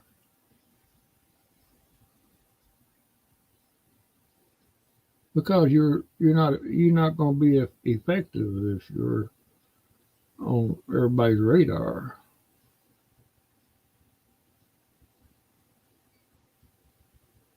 Yeah, it was Steve Anderson. The station was KSMR, Yeah, that. Kentucky State Militia Radio. Mm-hmm. If he kept it on the lowdown, he probably would have never got caught. But he messed up and said some things he shouldn't have, and that's put him in the spotlight. Got shut down. Well, I say there's still a bunch of them out there, but That was they're keeping low. So if I remember correctly, that was 2001. yeah, somewhere in there. Yeah. Yeah. Yeah, People are still talking about that in the pirate radio community. I say there's still several in that group operating right now. Still.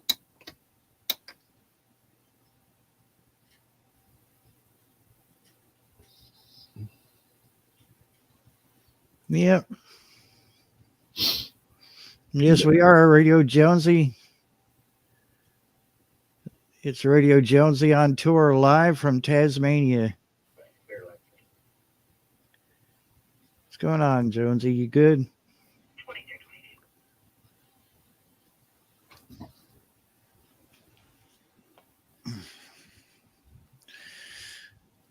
Yeah, you know, I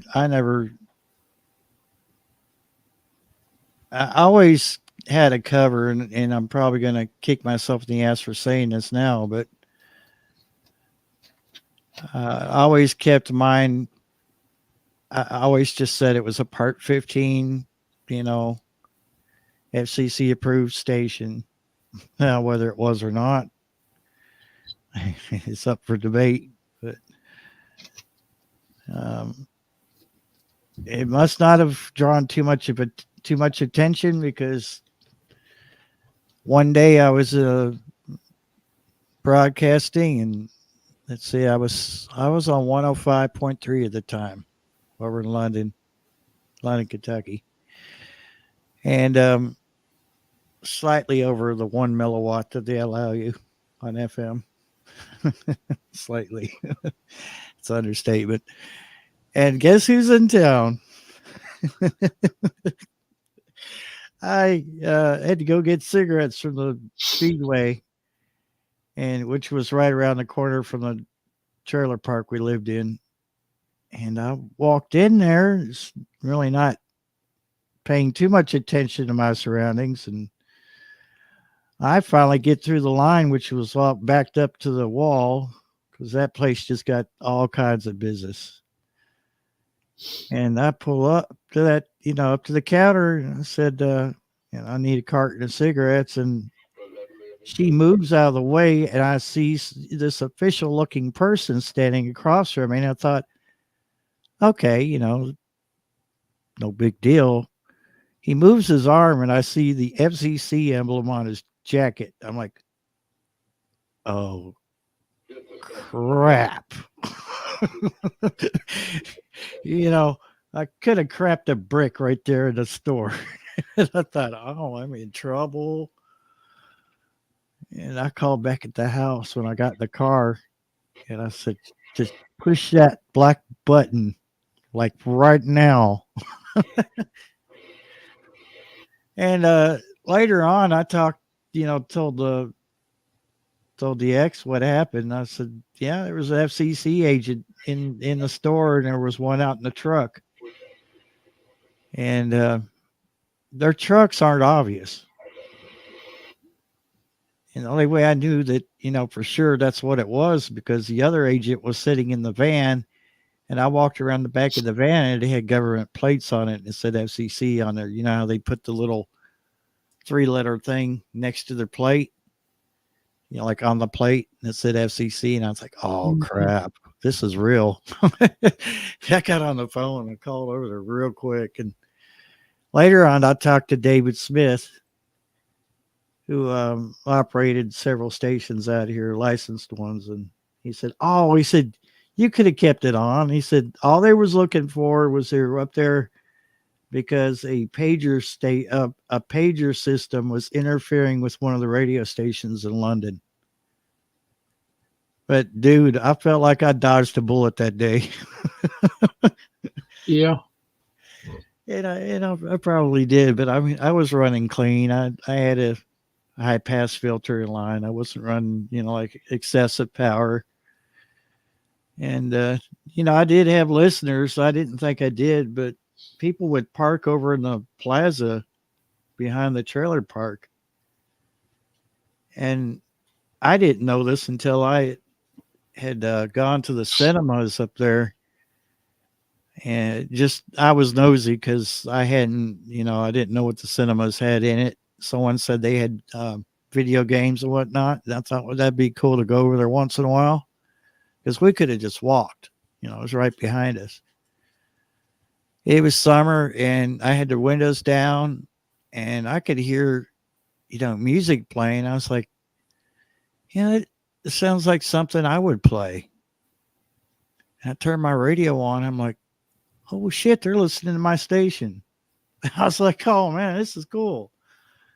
There were two cars parked. You know how you park so the driver's door are facing each other, side by side. And they were set back there with the radio on. I was like, damn. Yeah, it kind of felt good to know someone was actually listening to it. But I didn't go out there and just advertise that it was there. I just put it on the dial. Hell, by the time that 1 watt made it through that cheap coax to the antenna, it was probably less than a watt anyway. But I was covering like a mile and a half with it, which doesn't seem like a whole lot, but considering what I had to work with, like the trailer park did not want any antennas above the roof. It had to be a certain level. Like CB was out of the question. And I thought, man, I got to do something. So I put that radio station up and this dipole couldn't have been no more than 12 foot off the ground. And it was covering that much ground. And yeah, it was fun. It was fun for a couple of years, But I wasn't putting out, like, it was just all music. It was basically a jukebox you could tune into, Didn't have an agenda or anything that would draw attention to it. Yeah,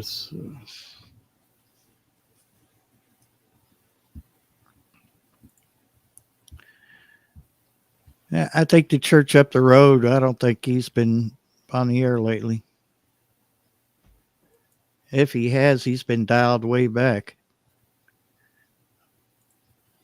He might have turned it down because he used to cover all the way up to the dollar store.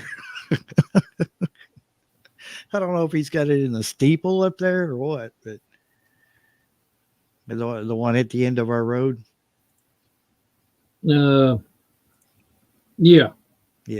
It's on 87.9 FM. That's just a basic transmitter is all it is, not nothing. Yeah. I followed him. I heard it all the way up to the Dollar General one day. It was a Sunday morning and I needed some milk and a couple things for dinner that night. And I said, I'm going to tune in and see if I can listen to the broadcast. Sure enough, it was in there. It was just a microphone set down to pick up the whole room.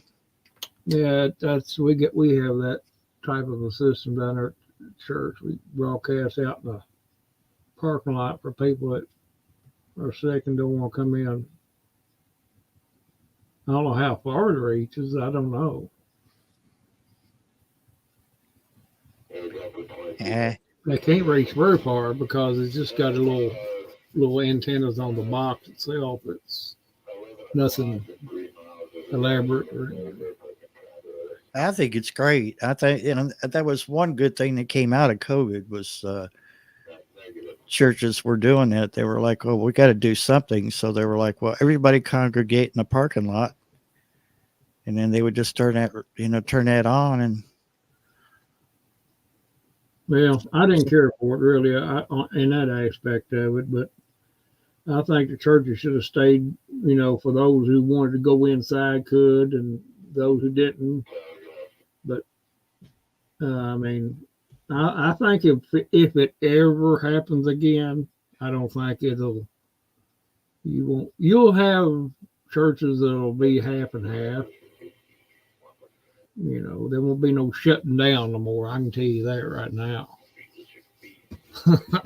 yeah, People done bit that bullet once. They ain't gonna bite it again. I don't think there'll be some idiots out there will bend a knee to it, but common sense. If you got just a little bit of common sense, you can see right through their BS. It don't take much. You don't have to be a rocket scientist. yeah. And I figured all that crap out in January of, let's see, when was it? 2019. I said, this is going to wind up being big.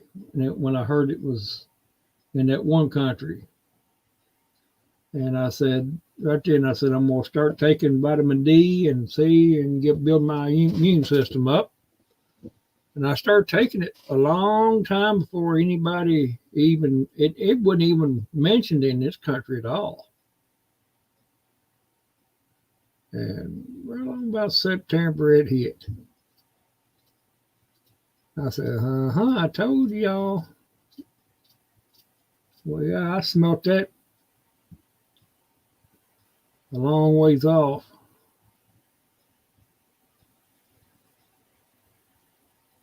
I've been accustomed to the so-called conspiracy theories for a long time, from back in the mid-90s. Used to listen to it on shortwave quite a bit, and you weed them out pretty quick. Who's the BS and who ain't?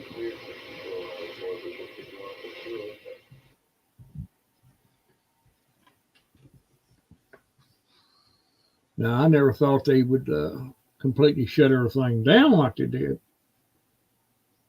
But,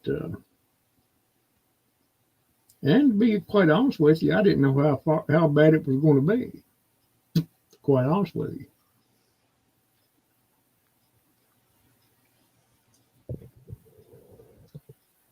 Of course, now where they're alluding to another possible, epidemic, and I'm just like, yeah, right. And the only time I wore a mask was when I had to go to the doctor, and of course, I had to. Then they required it, or they wouldn't see. And when I exited out that building, that off she come. Yeah, I couldn't stand it. And towards the last of it all, before they said it was nothing about it anymore, I quit wearing it. I had to quit wearing mine about 2 or 3 months before they even done away with it. I said, I ain't wearing these daggone thing, face diapers. And it's stupid. None of it. I said, people, none of this makes sense. None of it. The mask thing made no sense at all. I know from when I used where I used to work at EMS that those masks do not work for keeping those viruses out. I know that for a fact. Because we had the customized N95s. They were customized to each individual face. They come out and they would measure your face, your cheekbones, and take a mold of your face, your area, and that was your particular mask, and it did not keep out viruses. It wasn't designed for that. And I know these little things that they were selling in the store, making big money off of, and wasn't going to work. And especially the ones that the hospitals and doctors' office made you put on. I know they weren't going to work either because they wouldn't. Yeah. I laughed one time. I said, "You got to be kidding me. They want you to wear these things?" I said, "This is not what they're made for. They're only made for surgeons to use to keep from getting spittle in the wound or what have you. You know, when they're talking or what have you." Yeah. That's all they were made for. And then the so-called N95s that they were putting out. Oh my God. But you try to tell some people and they just look at you with them glassy eyes like, you don't know what you're talking about. No, I don't guess I do. I just shut up and let them have at it. They were going to do it regardless. So they was already brainwashed at that point. So there wasn't no more to be said about it.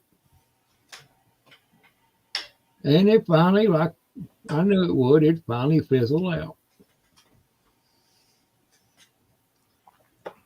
I'm just thankful that, and I am sorry for those who did lose loved ones and stuff, during it, but that could have been all prevented. But we won't get into that rabbit hole. It's a whole rabbit warren right there. Mm-hmm. And I know that for a fact, too, it could have been prevented. Mm-hmm. I know some details on all that. From the horse's mouth, so to speak.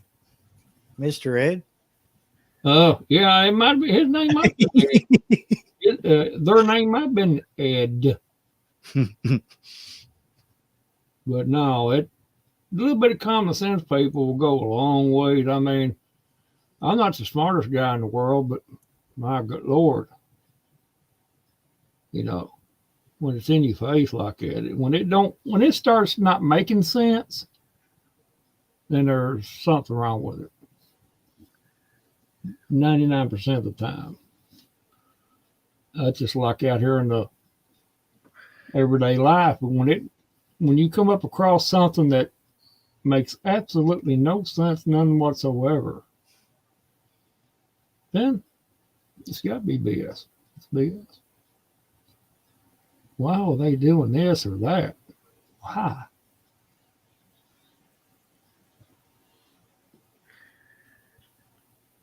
But it's all, I think I seen somebody in chat said it here a minute ago. It's all money. It's all everybody that was money, money, money, money, money.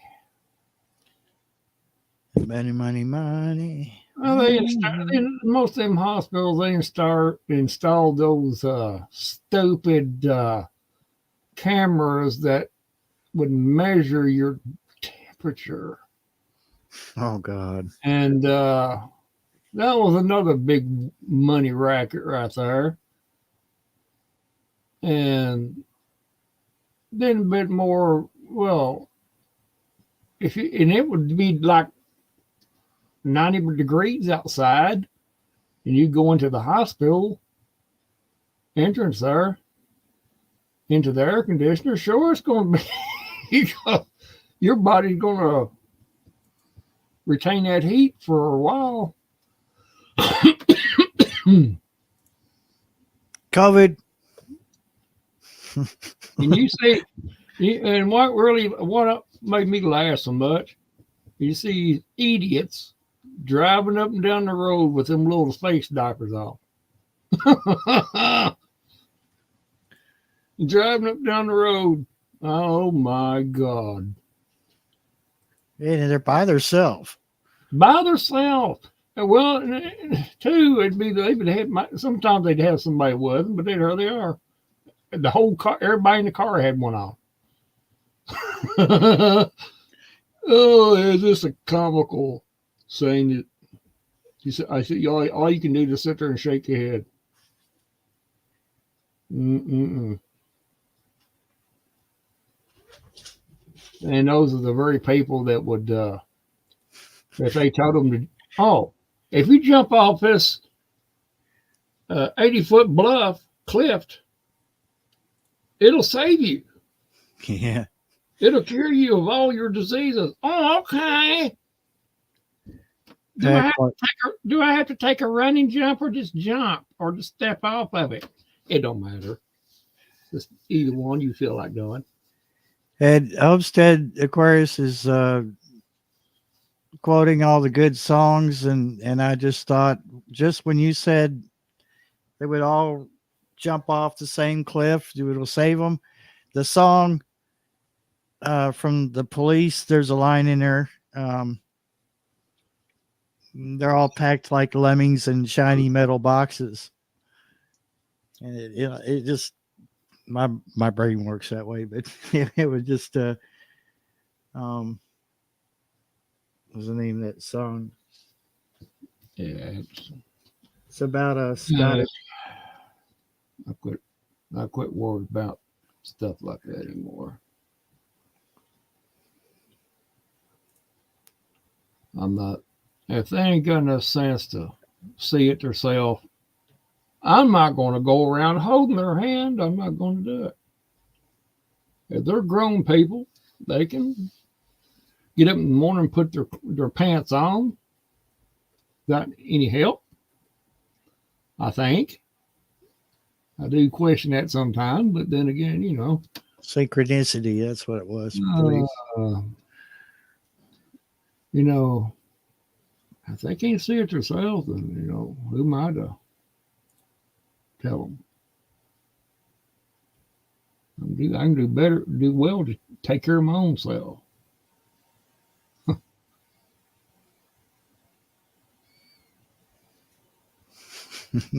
I'm going to tell you what, one thing I will say about the whole sea situation that I liked.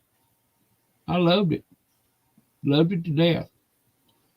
Everybody had to stay 6 foot away from each other. I loved that.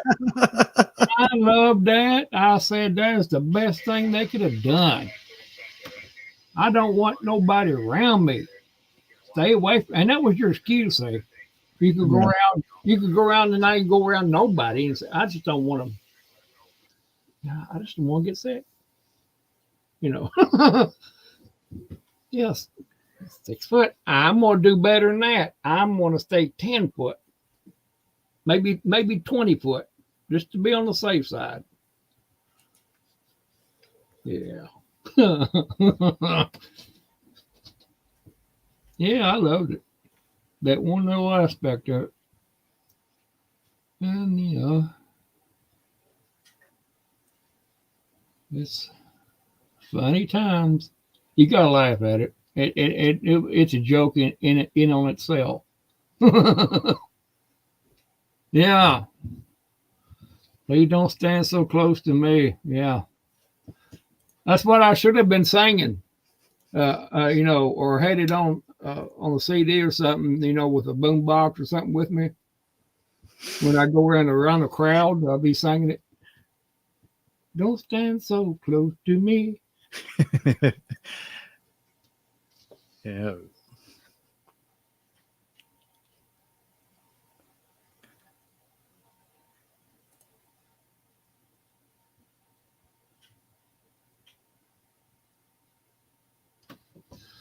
Yeah. Yeah, but see, what that done was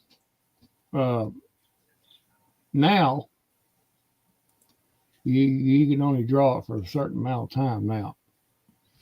I mean, even if it's legitimate, I mean, you got a certain period that you can draw it. I don't know. It's you got to make light of it. I mean, it was a serious illness in its own way, but it wasn't as bad as they put it out there as. Yes, a lot of people passed away from it. Well, I tell you what, I thought I was going to. Whew, it was rough. But, some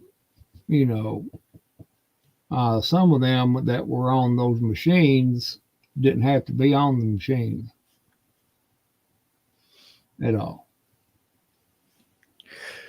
That's right, Gear. Yeah, more control. Well, that's all it was. Fear porn for the most part. Oh my God, it was pathetic. Pathetic. I mean, I took it seriously. Now, don't get me wrong, I did. I took it seriously. I worried about my family and stuff, of just getting sick and maybe having to go to the hospital, and they want to put them on one of them damn machines. I had a cousin and her husband both was put in the hospital over that, and they stuck both of them on them machines. Guess what? The government. That's when the hospitals were run by the military.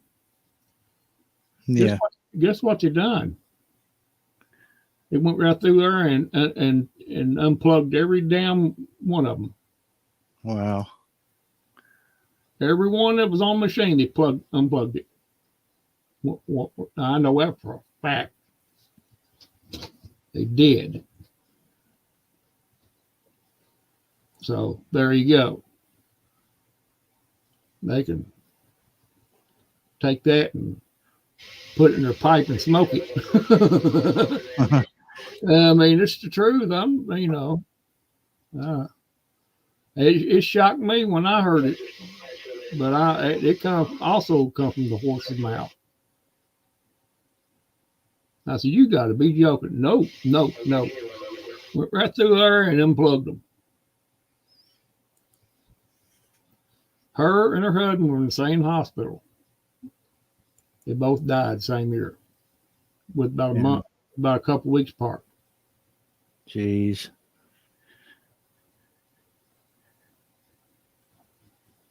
I just had it the one time, and boy, I felt like I was going to die. I had it twice. I had it twice. I did. Had it twice. My wife had it twice. But the only thing I got most out of it was just, I felt shitty. I did. And a little bit congested, a little bit, not much. And everything. But I think what helped me more than anything was I had been taking all those vitamin D and vitamin C for so long that it built a little bit of an immune up, Yeah. And the first time I had to take the intravenous stuff, first time, to get rid of it. Like antibiotics, Mm-hmm. something like that. And the second time I took pills. So Wow, I treated it myself, and a week later I was around people that just come off of it and never got sick a second time. I considered myself blessed.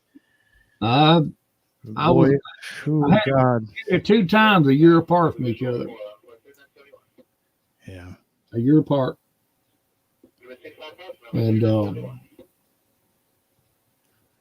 the worst thing you could ever done, and I had to get on my wife about that. I said, do not lay down all the time. If you have to sleep sitting up. Do not lay down. That's right. And if you feel like it, you need to be up and moving around. I don't care if you have to crawl, get up and move around. Because if you want to die quick, all you have to do is start laying around with it. It won't take long. I'll tell you that right now. You'll get pneumonia. And once you get pneumonia in there, it's over. You can hang it up. And I done that myself. I come up to that conclusion myself. Now I was telling the doctor about it one time. Said, "Yep, you're 100% right. I'm glad you done that." Said that's probably what kept you from and your wife from getting it as bad. Oh yeah, and I feel like crap now, for the most part, but I kept moving. Even went outside, went in the field, back behind the house here to where the creek's at. Just walked around. Me and her did. Yeah. Just walked around, stuff like that. That's all you can do. You gotta keep moving. You gotta break. You gotta keep that phlegm from accumulating. So, and I did take a lot of stuff, over the counter stuff too, as well as other stuff. Well, I wouldn't have never got it to start with if I hadn't been around a bunch of people, and you didn't. You just asking for it anyway. And, it's a virus, and a virus will spread. That's the way it is. It's going to spread. You touch it. And what I could never figure out, you notice when you went to the store like Walmart or place like that, we're going to wipe these carts down, these handles down, After a while, they quit doing it. It was like, why stop now? It was, and then everybody just started carrying their own stuff, start wiping them down themselves. But it's common sense anyway. You should do that anyway.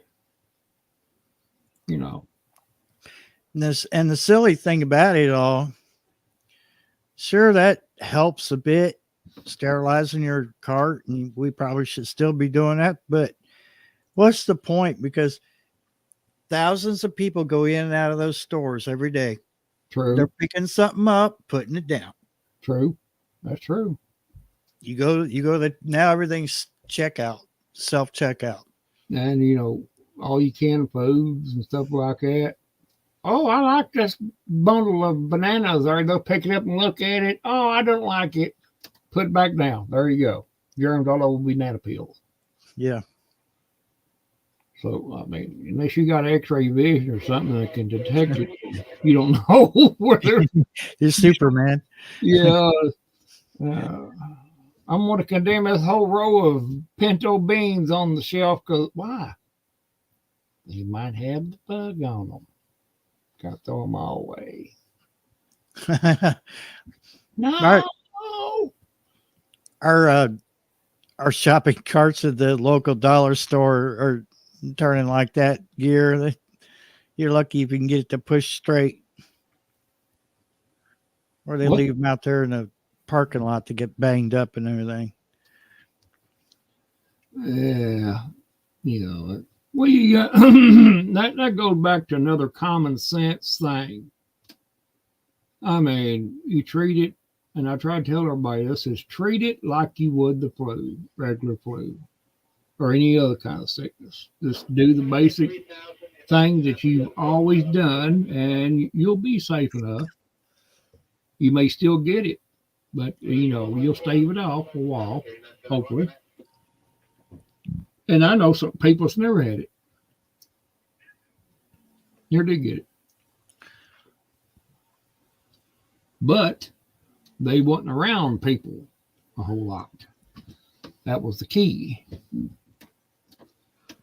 You start getting around a bunch of people, and it's just a matter of time playing Russian roulette. only takes one time. Anyway, what the funniest thing about the whole thing was, somebody could be like just a simple cough. Just a simple cough, like clearing your throat. Everybody would stop and look. Oh God, yeah. Yeah, they looked at that person like he had the Spanish flu or something, the bubonic plague. You see him start running, scattering. It's funny. You're paranoid. And that's the another downfall of the whole situation too. It made people so daggone stressed out that they didn't know what to do. And it's understandable, you know. Every time you turned the TV on, it was this and this and this and this. Get online. Get online. First thing you go, you see, blah, blah, blah, blah, blah. After a while, your brain says, oh, what are we going to do?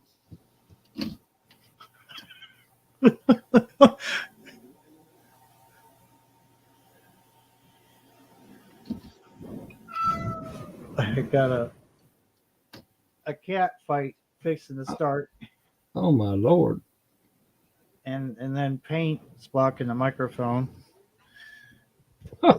They all decided to wake up just now.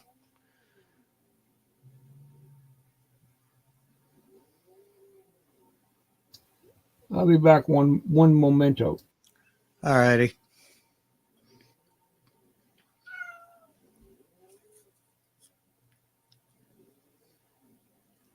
We're fixing to have a major cat fight here.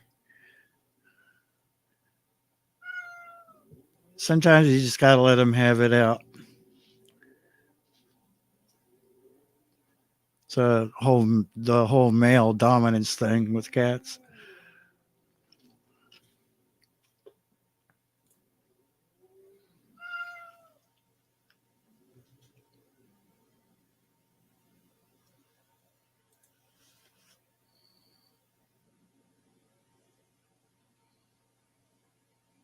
Yeah.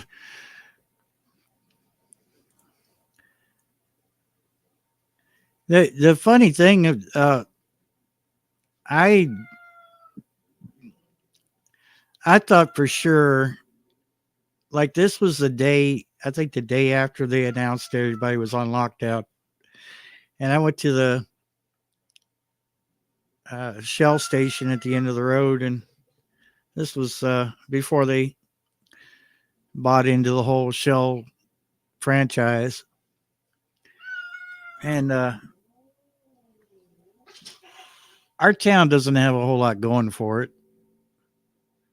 I mean, heck, there's only like 400 people population for downtown Houstonville. And I walked into that gas station, and it was just, just a creepy feeling, and excuse me. And I thought, this is it. This is where I'm going to catch something, or I'm going to die or something here in this store. And hug one of them. I'm not going to get between two male cats while they're fighting. That's very dangerous move.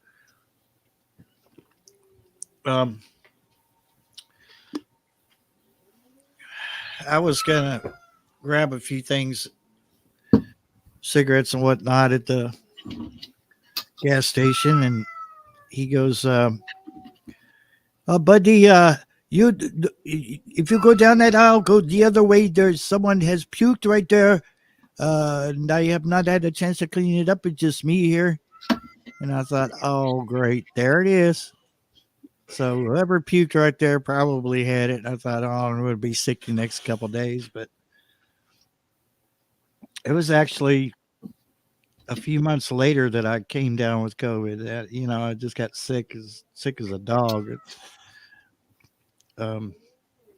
But I thought for sure that day when I walked in there, and this, like I said, it was the day after they put us all in lockdown, and that, someone vomited it. I thought, oh my God, this is how I go.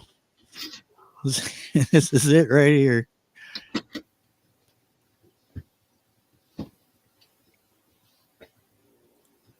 What I like about the whole thing, one of the most stupidest things I ever heard during the whole mess was that they almost made it a thing, but I think they rolled it back after they figured out how stupid it sounded. What it was, I heard them say, "Oh, you may have to stay away from someone and not have relations with them." I said, "You what? You can't you can't do the Tennessee shuffle, you know." But they rolled that back. Gardening Warrior, have a great night, you and the girls. We'll talk at you tomorrow.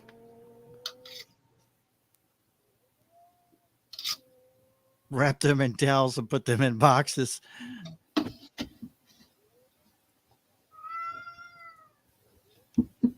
I don't know, Barry. These cats sound completely reasonable and receptive to gently picking them both up and having a hug fest. Nah, no.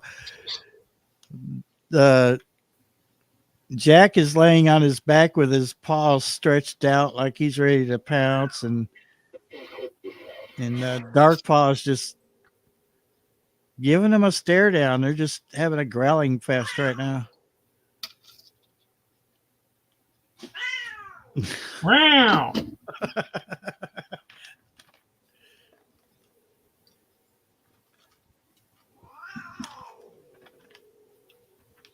I think one's chicken and the other's glad of it. I think that's what it is. That's generally how it is anyway, with two cats.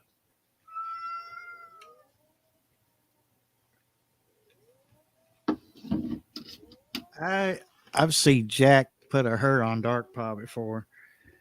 It's funny that they forget those details. Yeah, they will. I think he's about ready to get a reminder.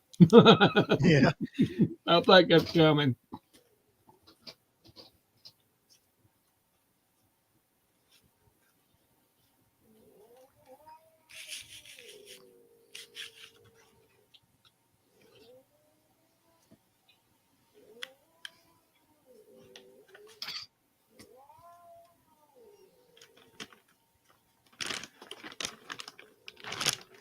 Yeah, get to feeling better there, Gardening Warrior. Uh-oh. Yeah, get her done.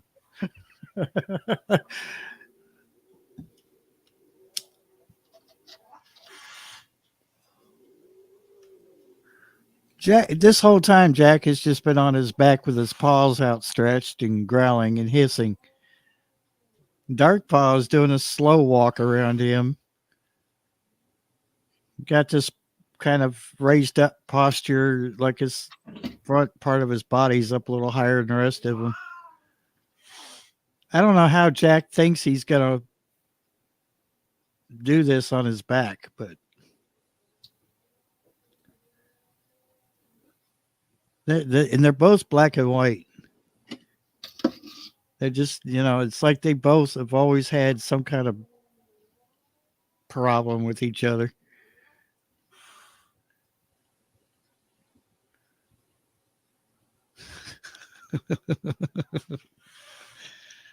Oh man, wouldn't do any good to try to separate them right now.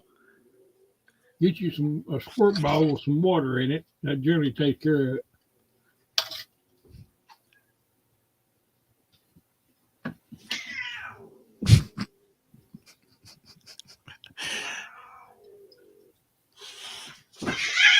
Oh, there we go. Get her done.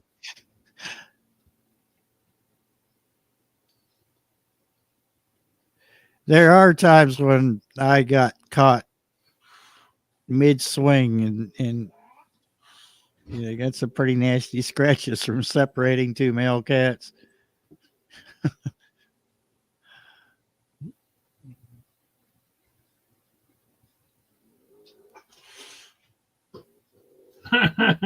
Somebody gonna draw blood in a minute. Yep. One's gonna get just a little bit brave, and they're gonna go in there and.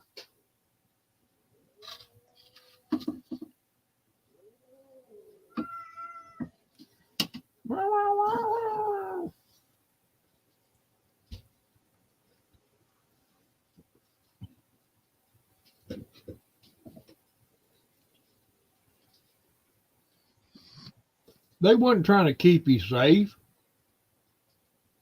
That was the bullshit that they was trying to smear on in everybody's faces, that they was trying to keep you safe. Oh, we know what's best for you. We don't want you to get sick. Yeah. I don't know. Well, Like I can't say, I mean, because I can't speak for his government. He's in Tasmania, so I don't know how they treated it down there. they were all the same. They're one of them. They were all reading from the same playbook.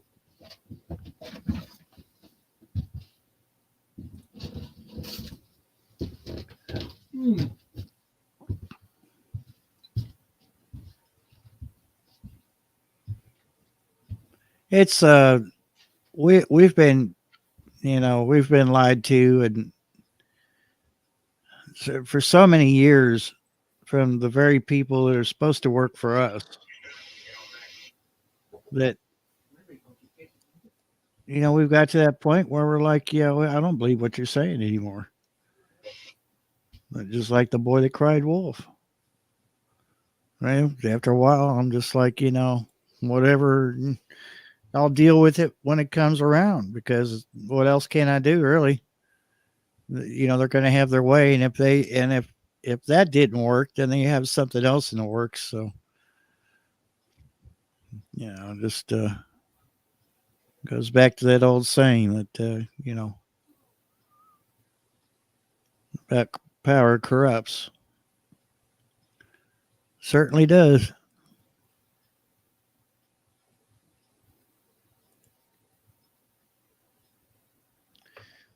Yeah, see that? Oh, imagine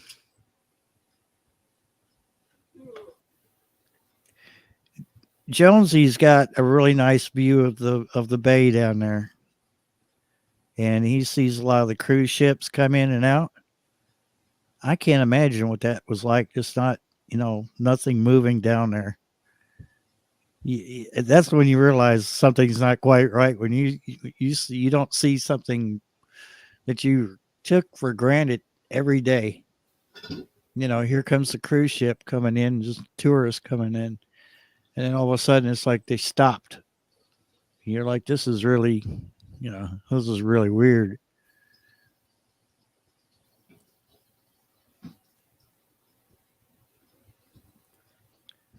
There's Homestead Aquarius. It's got a mind like me. I hear phrases and immediately I go to a song.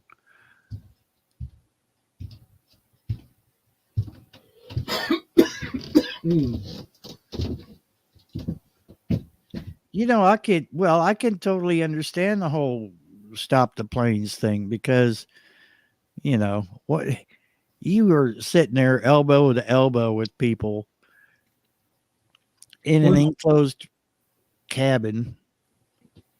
Who knows when the last time the cabin filters were changed. If you think about it, I can't remember exact month. It was in 2019, I know. A certain person put a ban on planes coming into the United States. And another certain person said, "Oh, that you can't do that. You can't do that, blah, blah, blah, blah." And yeah. Yeah, it makes common sense. I mean, you're in that tight enclosed area, and that's the same thing with any other kind of virus or sickness or whatever. You're gonna expose everybody else, hacking and coughing and breaking wind and whatever.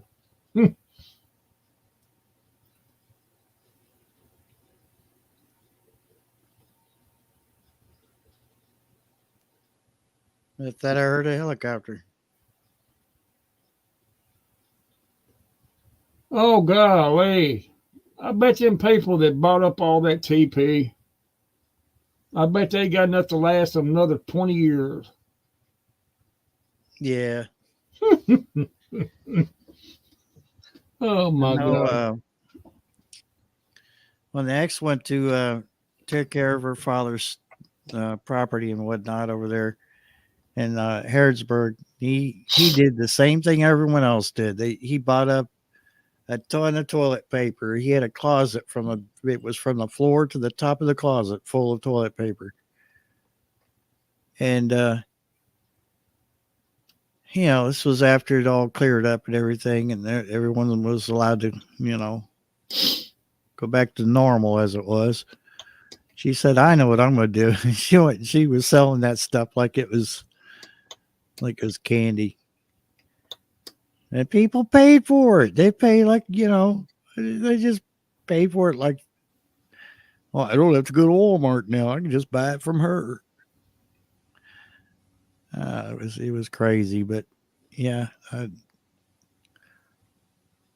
they didn't say a darn thing about it giving you the crap, the shits. Pardon my language, but Yeah, I don't know where it had comes from. nothing to do with it. I don't know where that toilet paper thing come from. I swear I don't. It's just like stupid. Yeah, I don't know. But they just took off with that. So better buy toilet paper like they was preparing for a blizzard. Toilet paper and all the milk and bread and everything else. Oh yeah, going to the Walmart, be bear shells. That was weird saying that. It was, but it's kind of a taste of things to come. Well, Mhm. we still saw it, and now we're seeing it because, well, not so much now because they got all those ships moving again. However, if they don't straighten up the problem with the canals down there, we may end up in that position again. But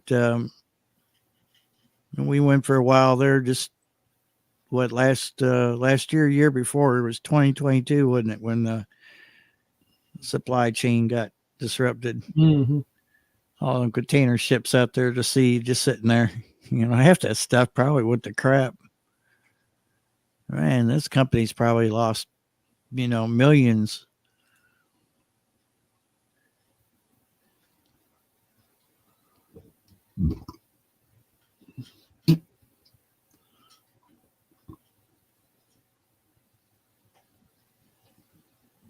Stomach flu symptoms. So that's what kicked off the whole toilet paper thing.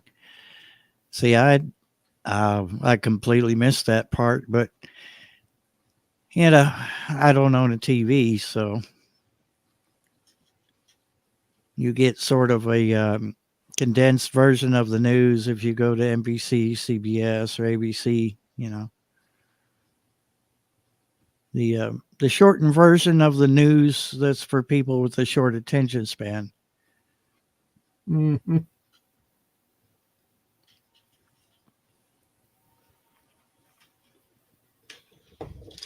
And there was some kind of BS in there when they wouldn't let you talk about it.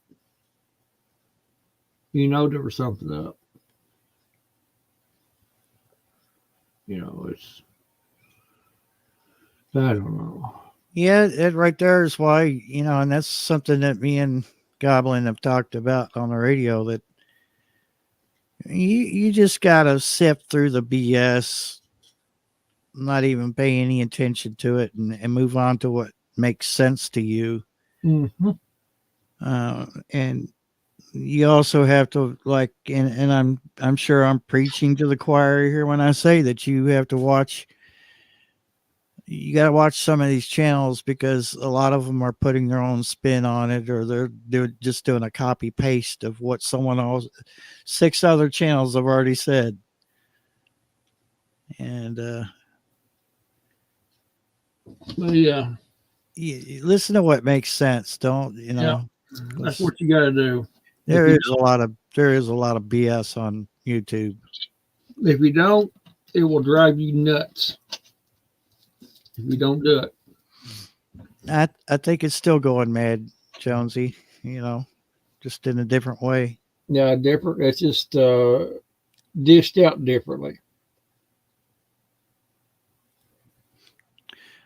You know what? I've tried to watch Marfugal News, and I can't.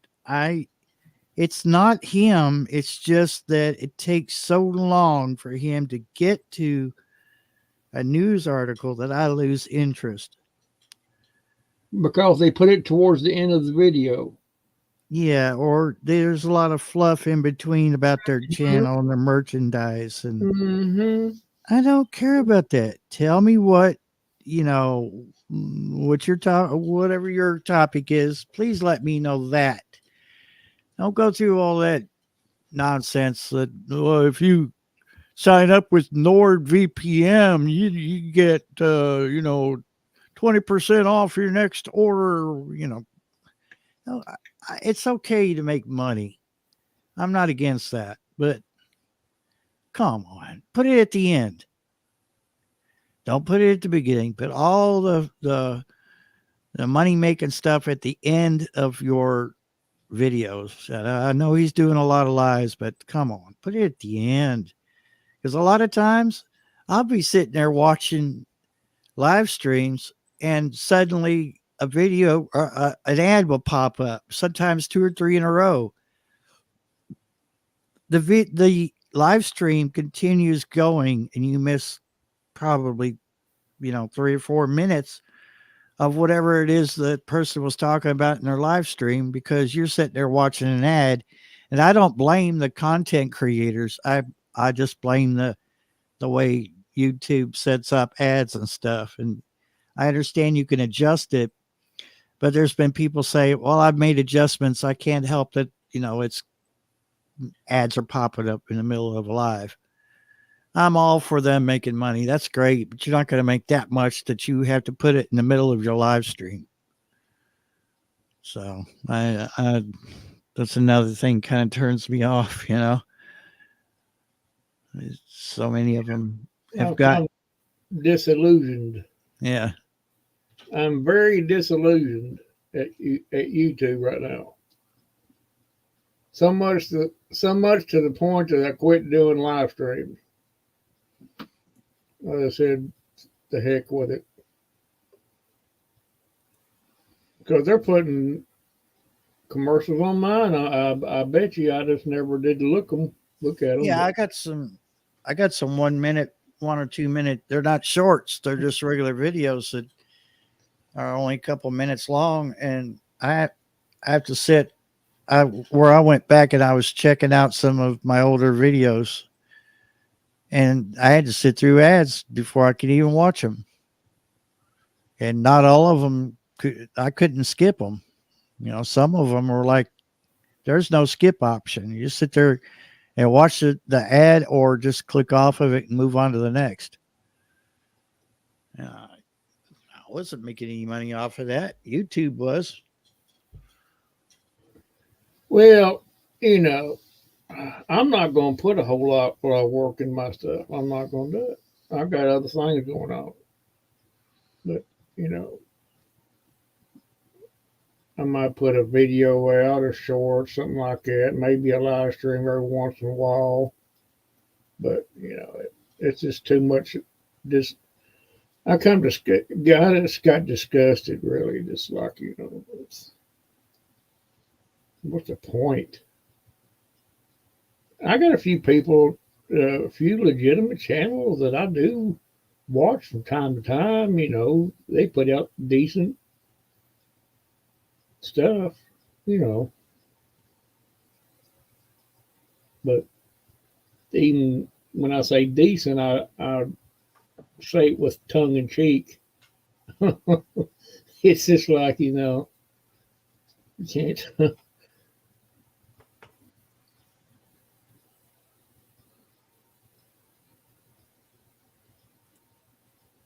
Yeah, it's,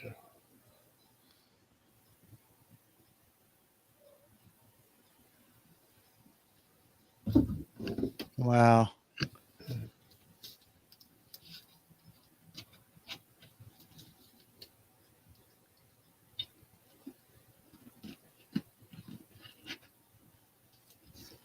well, I could do what everybody else is doing, talk about bull crap, and probably get all kinds of recognition. But I don't want it. You know. Yeah. Well, you all know I'm just here to have fun with it, hobby, and meet people, and that's it. Yeah, I Mm. went through my channel and deleted every one of my live streams from both of my channels, and all I'm going to do is put out a video every once in a while, and the other channel, all I'm going to put out is shorts and maybe an occasional video whenever if I find something worthy to make one of. Uh, After a while, you just get disillusioned. Yeah, it's fun. Get out there and put stuff out, but I ain't gonna make no money off of it. I ain't planning on it. Ugh. Yeah, I agree. I'll get there, y'all. I meant to cut off at 11, but yeah, I was conversation started going somewhere. But excuse me, damn it. And the problem about it, you make all that money on here, and they can shut you off at any time. They can shut that valve off at any time they choose, and they don't have to have a reason. They can just, uh, life is stressful enough without bringing more onto you. That's the way I look at it. Have fun with what you're doing and enjoy it. And when it starts to become not fun no more, you need to back off from it. Maybe not quit altogether, but just back off for a while.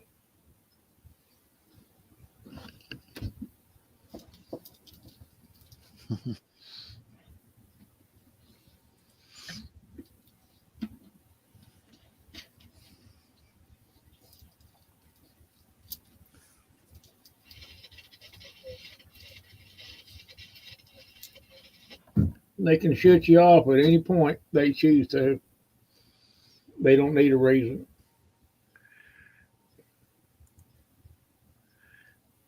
Yeah, you can file a complaint all you want. It does no good.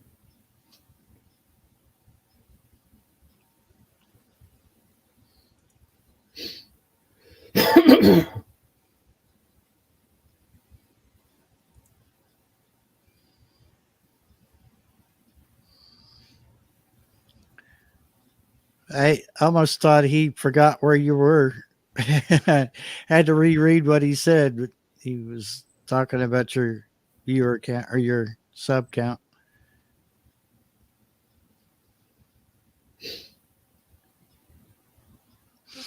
Yeah, they sure make you work for it. Yeah, I've heard a lot of people say that.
Yeah, the valley is rough sometimes. Hey, we live in a valley. Yeah, I know it. After what I've seen today, I'm starting to See, wonder. the problem is though with that, if you're up on top of that mountain, everybody can see you then. Yeah. And as long as you're down that valley and just kind of taking your time, they don't see you as much. Like we was talking about earlier, in certain groups, you start getting that spotlight shining on you. Hmm. Then just look at all them big names that was on here before. Look where they're at now. They're not even on YouTube no more. On Rumble. Why? Because they're making more money on Rumble. And they can say whatever they want. They don't have to be censored. If I was going to do it to make money, that's where I'd be at. I mean, honestly, I mean,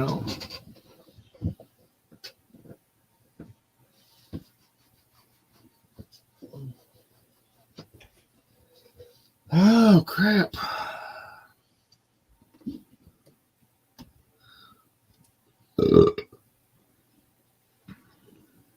8 out of 10. It didn't taste like it. Yeah, but Carol, you don't have to worry about being censored on a Rumble. You can't say fire in a crowded theater or nothing like that, but you can pretty much say what you want, what's on your mind. At least from what I've watched, that they can get by with a whole lot more. You can't get on there and threaten nobody or anything like that. That's common sense there, but or say fire in a crowded room or anything like that. But you know, Rumble's place to be.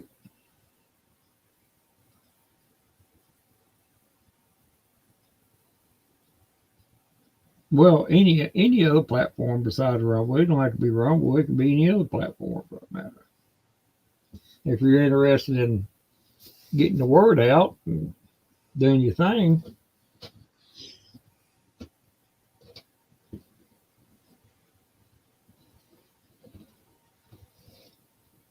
I think that's what it's all about is getting your stuff out there where people can see it and express yourself.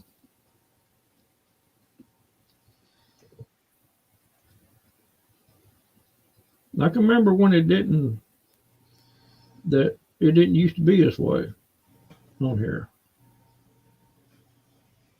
Back before the lives started and just videos. It was pretty much, unfortunately, it was pretty much anything you wanted to watch. Yeah. In the early days of YouTube, it was pretty much, golly, you got to have some rules. I understand that, but there's a point to where rules become bullshit.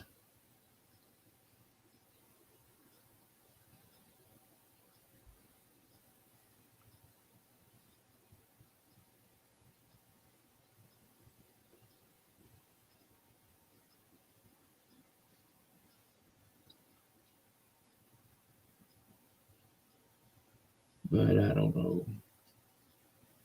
It is however you want to make it. You want to make it good or bad, you can make it good or bad.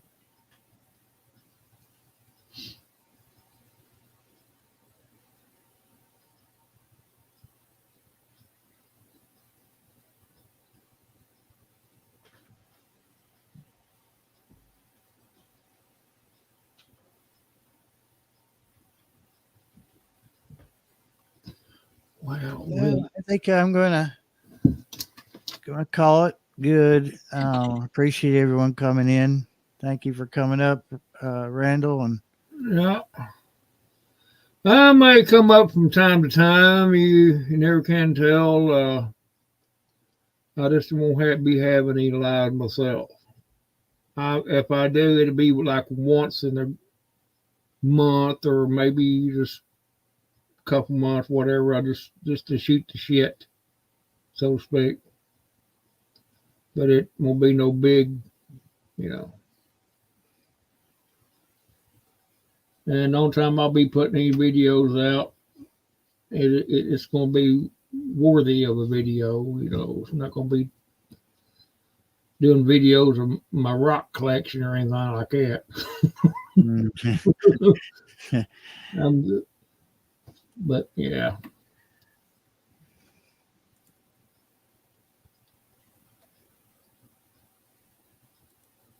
I'm just up to no good. I just don't tell everybody.